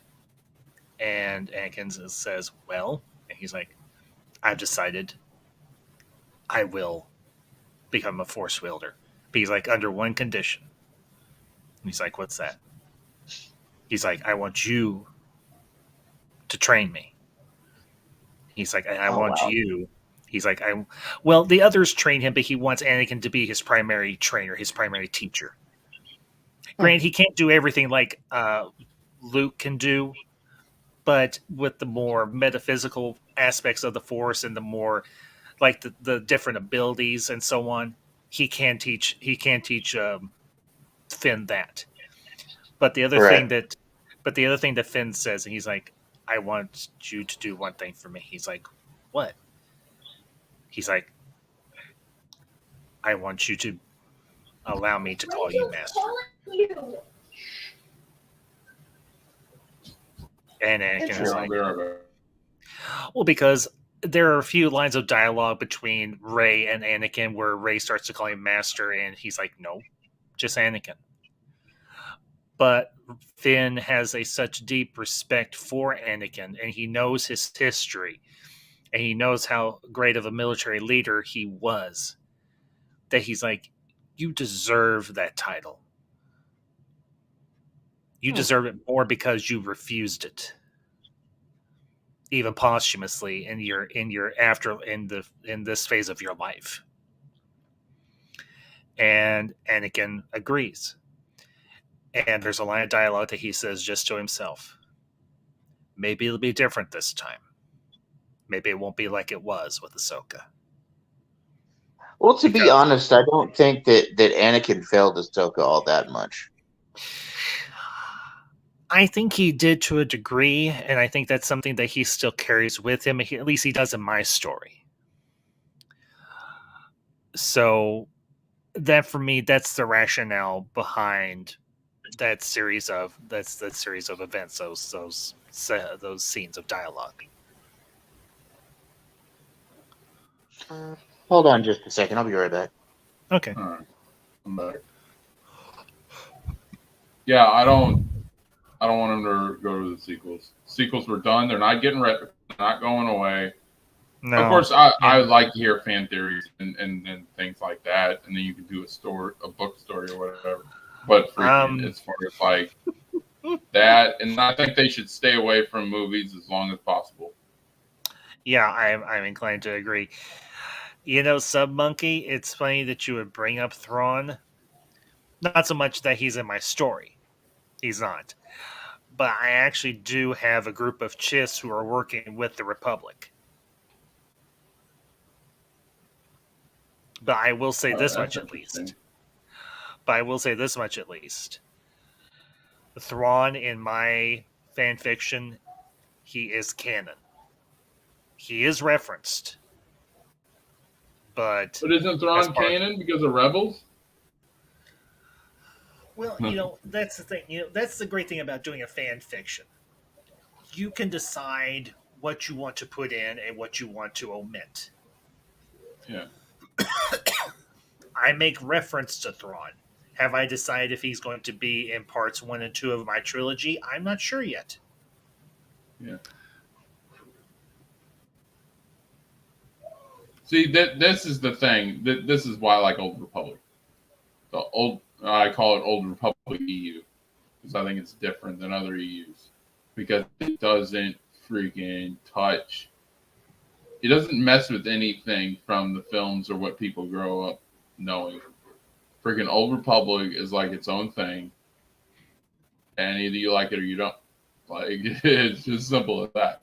Do they use some of the names from the original trilogy? Yeah, because it's a prequel. Of course, it's going to do that. Like the Fets are in there, and the Vislas, and things like that. You'll see similar species, but that's about it.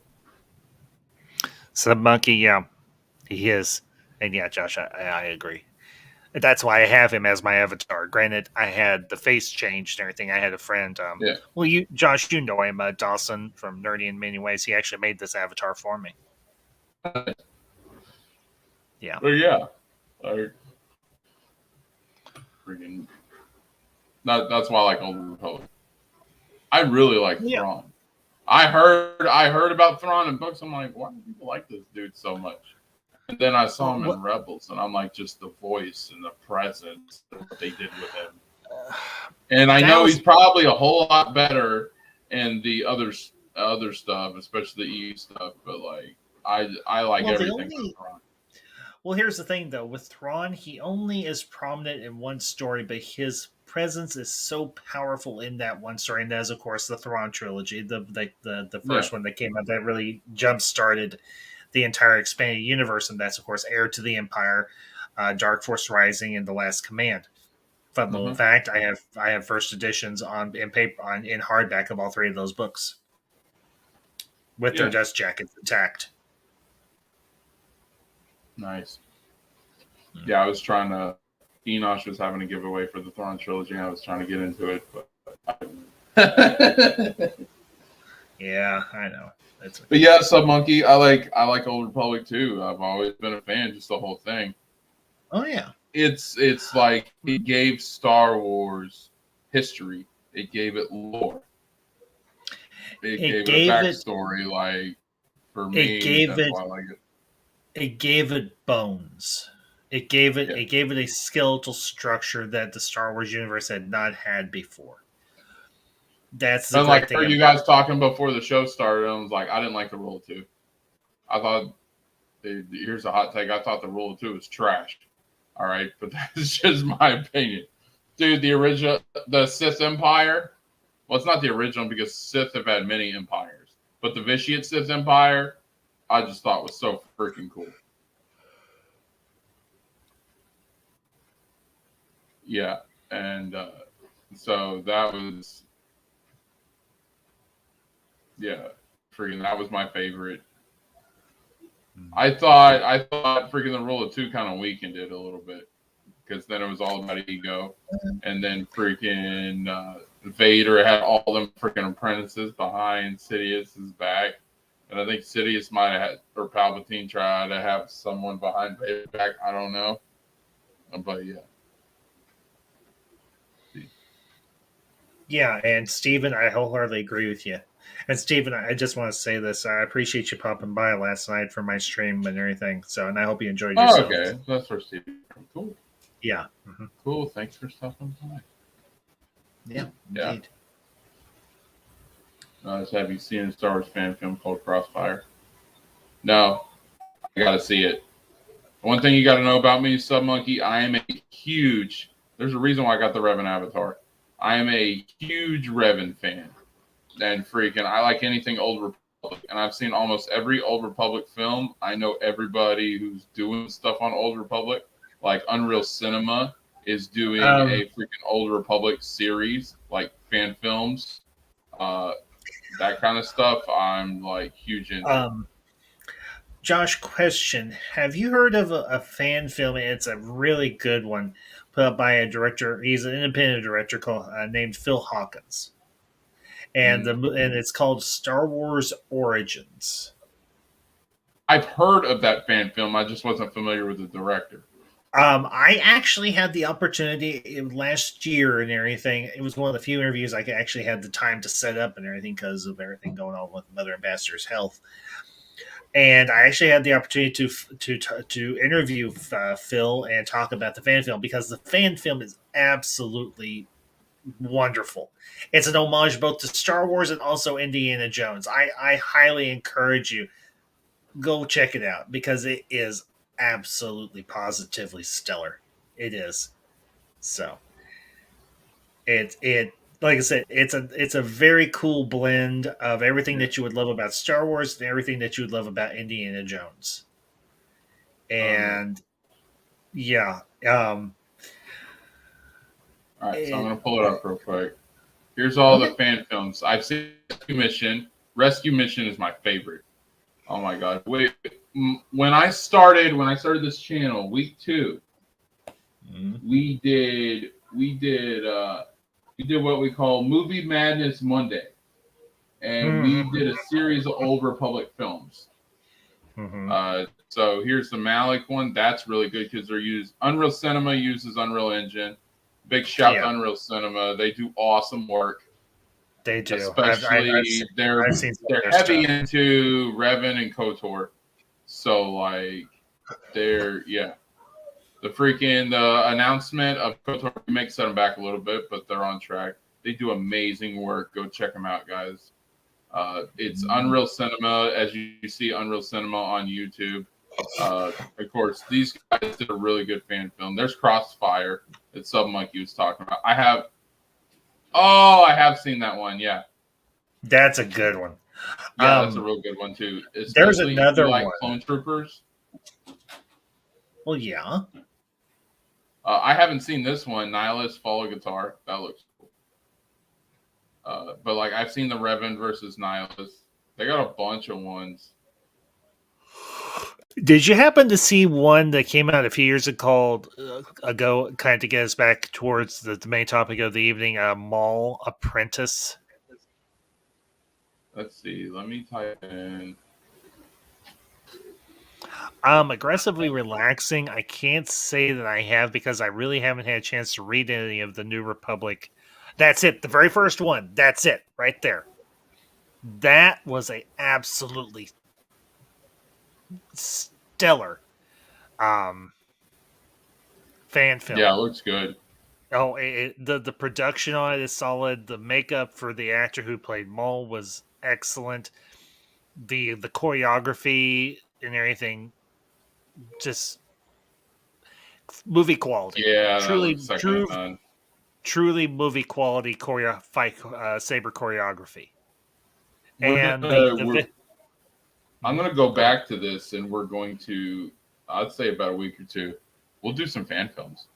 And freaking, it should be fun. sounds like fun.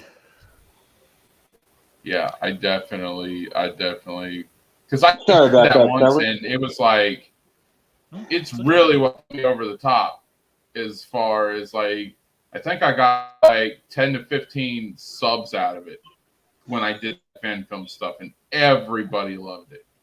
Yeah, Except for the guy who didn't like the fact that I showed Revan versus Vader, and Revan freaking decimated Vader. And there was a guy who's an original Trilogy fan, and he didn't like the fact that Revan beat Vader. honestly, that doesn't necessarily bother me. There's actually a Revan versus Vader. It's an animated fan film. The graphics aren't great, but the dialogue is what really drives it because it's more of a philosophical debate between the two characters rather than a saber duel. And that's the thing Darth Maul? I have no idea. I don't know what it is either. Oh, dark mode. He's talking about making the background dark on YouTube. Yeah, I use dark mode on all of my Google. Sorry about that, guys. I had apparently the fuses in my apartment decided to throw, and I was in the dark for a minute. Oh, not fun. Yeah, well, it happens. We'll show what I do, Sub Monkey, is I actually show the fan films, and I never got my stuff taken down or striked or anything. Well, it's because honestly, I think they like the fact that I'm showing the fan films. Well, you can show the fan films. The thing about the fan films is they're open market, as long as as long as you show, like, when you show the fan films, it gives the person credit when you show them. So yeah, exactly, it's perfectly okay. So of course, I'm a fan of their work at heart. So yeah, of course, I'll do that, and I'll promote the channel. Well, I mean, now, if we can go back to talking about the fan films for just a minute, I'm going to talk about a couple that I liked really quick. Sure. Mm-hmm. Go for it, Dave. Sorry, again, I'm behind because, like I said, my power went out. What happened is my neighbor is on the same circuit as I am, and when he plugs in too much over in his apartment, it throws off my power, not his. And he's constantly over there doing some shit in his apartment where he's building something. I don't know what the hell he's doing, but it's stuff he shouldn't be doing. Draws a lot of power, and he shouldn't be. Give me just a second, guys. You're fine with that. Go ahead. Find these fan films really quick. I've got them saved on my YouTube. Well, the thing that I love about fan films and fan fictions, I mean, obviously because I've written one, is that it allows the creator to really just go into that universe and just play in it and create whatever type of outlandish or really grounded in the canon universe story that you want to. Now, my story is relatively well grounded. To give you all the short version behind my motivation to write this fan fiction, I'm going to turn it into a radio drama. neither one of you know this. Nobody here probably knows this except for maybe one or two people. I was actually adopted at birth. And as a person who was adopted, I'm not saying this to sound like a lefty or anything like that, but I was very offended by the fact that Rey took the Skywalker last name, which she had no right to. She had no entitlement to whatsoever. She had not spent any great length of time with the Skywalkers. The Skywalkers never gave any verbal consent that they were okay with her taking their last name. Yeah, so I just. Oh, sorry. I'll that after you're done. yeah, give me a minute. So I asked myself, I can do one of two things. I can make like a 10 or 15-minute video where I just throw a conniption. I'm being hyperbolic. Where I just throw a conniption fit about how much I hate the fact that Rey took the Skywalker last name, or I can take that same energy and motivation and do something positive with it. And I write my own story where she eventually does choose her own name, where she does choose her own destiny, where she chooses her own path. I chose the latter rather than the former. So, Josh, go ahead. One, that's a good positive way to look at it. As Christians, we try to look at the glass half full most of the time. So you taking it and making your version of a story, it's freaking beautiful. So I definitely support that. Secondly, I never took the Rey Skywalker thing that seriously. That's my opinion, because like I grew up and I had a lot of friends, and sometimes you bring them into your family and maybe call them the name of your family, just to be like, make them feel good, make them feel like they fit in. And since Rey didn't really have a family, they kind of Luke and Leia kind of like took her in, made her feel like family. That's what I took it as. And I understand people having legitimate gripes about it, but for me, it was never that big of a deal to me, because the Skywalkers were never that big of a deal to me, because I was Old Republic. So when the sequels came around, yeah, you have many families in Star Wars. Skywalkers just happen to be one of them. Some people look at the Skywalkers as the family in Star Wars, but to me, you have tons of families. And that's true. But that was just me. If you think about it, also, what's the primary focus of the Star Wars trilogy? At least, well, the saga itself, and I'm talking about episodes 1 through 6. It's the Skywalkers. It's Anakin and his life and his kids and their part in the universe and so on. So, but yeah, I do acknowledge that there are other families of prominence in the Star Wars universe. I mean, you've got the Sun Riders from the Old Republic. You obviously have Revan and his family, both formal and the one that he takes on.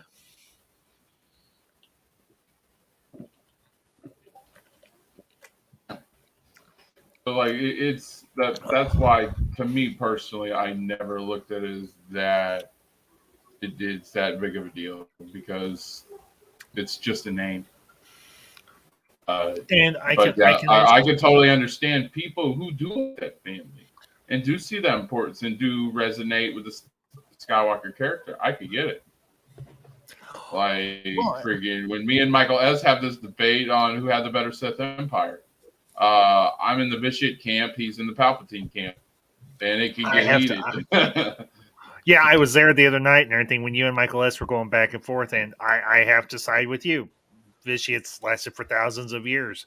Palpatine's lasted for just a shade under 30.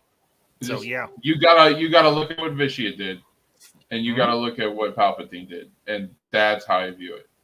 They were both great. Of course, I was never the biggest Palpatine fan. Well, it's like I said during that argument the other night, Josh. I said that the first Sith Eternal was Vitiate. Yeah. Now, if you're Christian like me, Palpatine resembles everything you hate. Well, not hate, but despise life, because he's the embodiment, in my opinion, of Satan. All right. So I agree. Yeah. So that's why I didn't like Palpatine. It's a personal thing. Was he a good Sith Lord? Yeah. I just wouldn't put him in the top 5. That's all. I put him top 10. But yeah, that's it. I want to do a tier list. I want us three to come back in like a month or two or something like that, and freaking do a tier list on Sith Lords. I think that would be cool. But yeah. Okay. I'm down. Okay, now just to get it out of the way real quick, my favorite, I've got like 4 of these fan films that were my favorites. My first and foremost is one called Hoshino. And it's about a master and an apprentice and how she was obsessed with building her lightsaber and getting a lightsaber because that's what she thought was all about being a Jedi was the lightsaber. And she ends up blinding herself. Her master's sleeping. She decides to take his lightsaber and play with it, and she ends up screwing up and blinding herself. And it goes from there. And he ends up dying eventually during some purge or the other. This story takes place in Old Republic times, by the way. Oh, nice. And she ends up learning the meaning of lightsaber. You know, what the lightsaber means and how it's not the be-all and end-all of being a Jedi. That was a really good one. There were also The Last Padawan 1 and 2, which were really a good story. And then let me see if I can find the other one. There's one called Kenobi. It's like 20 minutes long. It was really good. Oh yeah, I've heard of that one. Yeah, that one. Yeah, he defends it. He defends a young Luke Skywalker. I love that one. Little situation happens on Tatooine, and it's him protecting Owen and Beru Lars and young Luke Skywalker. And then there was a Star Wars theory. I don't know if you know who that is. Oh yeah, we know who yeah.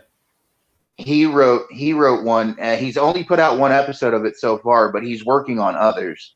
It's Vader episode 1. It's called Shards of the Past. Mm-hmm.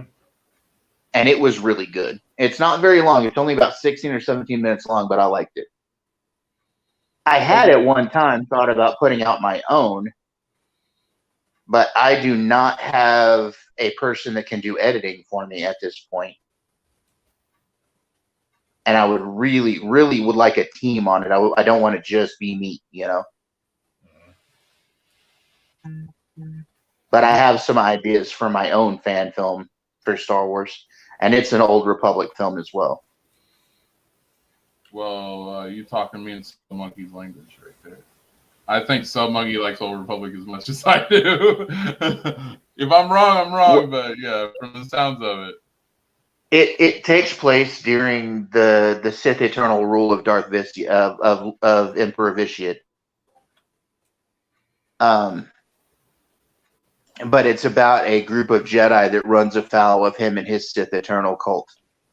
The thing I didn't get was if Vitiate freaking devoured his entire faction, then how is it that he has huge empire? Yeah. I guess they built over time, or he found some people on Korriban or the other Sith planets. Probably. I'm just assuming. And they haven't deep dived, which is good. Because then if you haven't deep dived yet into it, then you can in the future. Well, and that's the thing. They haven't gotten really deep into Vitiate's time period yet. They're coming back with it though, because they just like teased a new Darth Malgus teaser for that time period. So I don't know what they're working on. I like Malgus too. I like Malgus because he wasn't as bad as Bane. He just wanted to take over, but he's like, oh, you guys are a bunch of bitches. What is the Sith about? What are we about? Why are we being diplomatic? We should be ruling and conquering and taking over. Like, that was freaking Malgus's MO. Just like, yeah. There was one more of these damn fan films that I liked, but I can't find it, so I don't remember the damn name of it. Damn it. It was really good. It was a group of Padawans running around with a master during the right before the Clone Wars, and they're being hunted by Maul on a planet. Ooh. And he kills the master, and then he like takes out these Padawans one by one until there's one female Padawan, and she stands her ground with Maul for quite a while fighting, and then she ends up getting distracted by a probe droid and he kills her. That was one that I just mentioned to Josh and everything a few minutes ago. It's called Maul Apprentice. I actually know that that's the one I was just talking about. Yep. Okay, that's cool, a great one. Cool. Yeah, so definitely. I'm gonna say here in a few weeks, give me some time to prep it. But freaking I want us to get together and run down a list of fan films. And then for 1 week we'll go ahead and just watch some fan films and review it. What do you guys think? That works like for me. fun. Yeah. Yeah. Sounds like fun. Yeah, if you go back to my earlier videos, you saw where I did some Old Republic ones. But yeah, like probably at the time it was like one of my highest views. But yeah, which I had fun with it. I had so much fun with it. We got to review it. It was revving. It looked badass. Everybody, like, I had such a blast with that. I had fun. Like, it was great. But yeah, we're gonna go ahead and wrap up, guys, because we're at 2 hours and 6 minutes right now. But I want to thank everybody in the chat, especially if you guys came up from different communities, especially Ambassador's community or the freaking 25 million communities that Thade's in every week. Thade's all over the place. You making it happen. It was like when I started out, man, like I was all over the place. But yeah, Thade, it's always awesome to co-host these shows with you. Ambassador, thank you so much for coming on. This was my pleasure, Josh. My pleasure. But yeah, guys, we got episode tomorrow. Tomorrow evening, same time, 7 p.m. Eastern, 6 p.m. Central. We're going to be reviewing, in our final episode of 90's Week, we're going to be reviewing The Crow. I am definitely psyched out for that. I love that movie. Yeah, my guest is going to be Multiverse of Movies, Isaac. He's going to be... Excellent. Yeah, he's going to be guest co-host with me, and we're going to be reviewing The Crow. When are you doing that, Josh? When are you doing that, Josh? It is 6 p.m. Central, 7 p.m. Eastern tomorrow night. So same time as the show started. Yeah, that's like my favorite movie ever. So yeah, it is. It's but it's going to be fun if you want to jump on. Yeah, because it's going to be me and Isaac. We're going to be starting too, and then I've got my own stream I'm going to be doing tomorrow. But tell Isaac I said hey. Yeah, I mean I can type that in the DM group, but still tell him I said hey. Yeah, go check these guys out. Where can they find you guys? Go ahead, Ambassador. You go ahead and start that first. Okay. You can find me on social media on Twitter and on Instagram. My Twitter handle is AmbassadorKosh7, the number 7. And on Instagram, it's the Ambassador Kosh. My channel is the Ambassador Wing. I do pop culture review and discussion, modern and retro. If it's geeky, if it's nerdy, if it's fun, I discuss it. I break it down. I talk movies. I talk streaming series. I talk anything under the retro pop culture umbrella. I've got a couple of projects coming up this year, and I mean that quite literally this year. One is Project Ultra Retro, which is going to be a series of streams and videos breaking down the entertainment industry of yesteryear, particularly going back to all the way to the 1930s up through the 1960s, potentially 1970s. And the other project is Project Unity, which is my Star Wars fan fiction. Everything's called Unity of the Force. So come on over. We're closing in on 500 subs, and check out my content. If you like it, give me a sub and share it with your friends. And, of course, I want to thank Josh for having me on this evening. It was a lot of fun. I know I was a little bit silent during part of it and everything, but great conversation, great time, and great chat, and a great panel. So, With Awesome. Thank you. that, I yield the Means a floor. lot.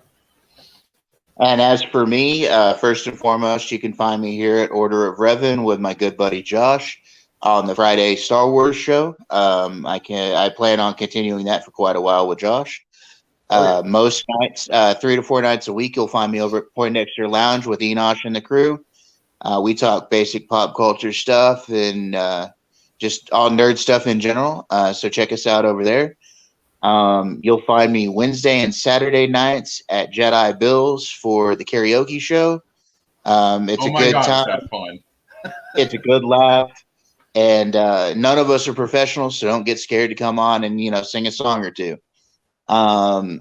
Tonight, in fact, in about 3 hours, I will be on with Jason Lee Tucker's statement over and doing his midnight snack show. We talk about pop culture and nerd stuff there. It's a good time. We also throw in a little wrestling, a little of that kind of, manly thing there.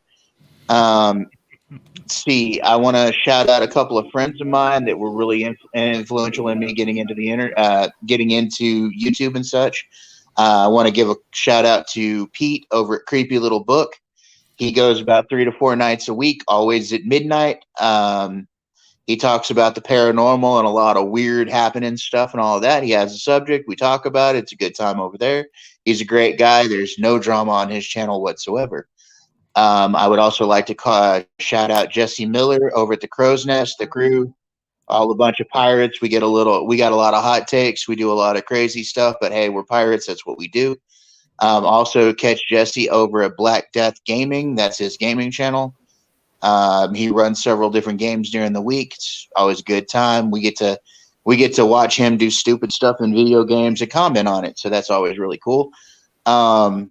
See, I want to shout out my girl Raquel and her channel. She does a lot of watch parties, various things of that nature. She also does just hangout channels where she gets a panel together. They talk about just random stuff. It's a lot of fun. It's a little weird, but it is what it is. I also want to shout out my buddy Brodan, because without him, I would not have had a channel on YouTube. Brodan's a real good guy. He's doing his solo projects right now, a lot of music and just hot takes on general things. I'm going to plug my channel really quick. It's not up yet, but by all means, throw me a sub here in about a week, maybe 2. I'm going to set up a channel dealing with true crime and the paranormal. It'll be scripted shows. And then a chat, live stream chat on the weekends with my subs. And beyond that, anywhere on the YouTube verse that deals with nerdy stuff or whatever, you probably find my face there. As Josh said a minute ago, I get around. So you'll probably find me just about anywhere. People seem to like my takes on things, so I get invited to a lot of shows. I think that's everybody. Yeah. Yeah. You plug in everybody. It reminds me of the Academy Awards back in the 90s. The acceptance speeches. And I would like to thank the Academy. And I would like to thank this producer and this director and this person from here. Well, but you always notice, like at the very end of their acceptance speech, it was, "I would like to thank the Academy because without them, I would not be here." Oh my God. And just in general, I would like to thank Star Wars, being as it was my opening into the geek fandom. And if it wasn't for the great George Lucas, I wouldn't have had that. So, George, wherever you are this evening, hope you're well and good. And may your life be great, buddy. Because without you, I wouldn't have one of the things I love the most in the world. And I appreciate it. Thank you, sir. You are a maestro, and I appreciate you. Yeah, I'll just say it real quick. My first 2 were Star Wars and Batman. So George Lucas and Tim Burton are like my freaking heroes. So yeah. But anyways, guys, thanks for stopping by. Thank you, my guests. Thank you to the chat. You guys are always amazing. Someone's this evening, whoever did that, thank you. We're at 112 now. So I appreciate everything, and the success is because of you guys being there. Just want to talk and support me, and thank you very much. I consider you guys my members. The minute you hit the sub button, you become part of this community. So thank you very much. Thank you for the well wishes. Thank you for the great conversation. And until next time, take care. God bless and have a great day.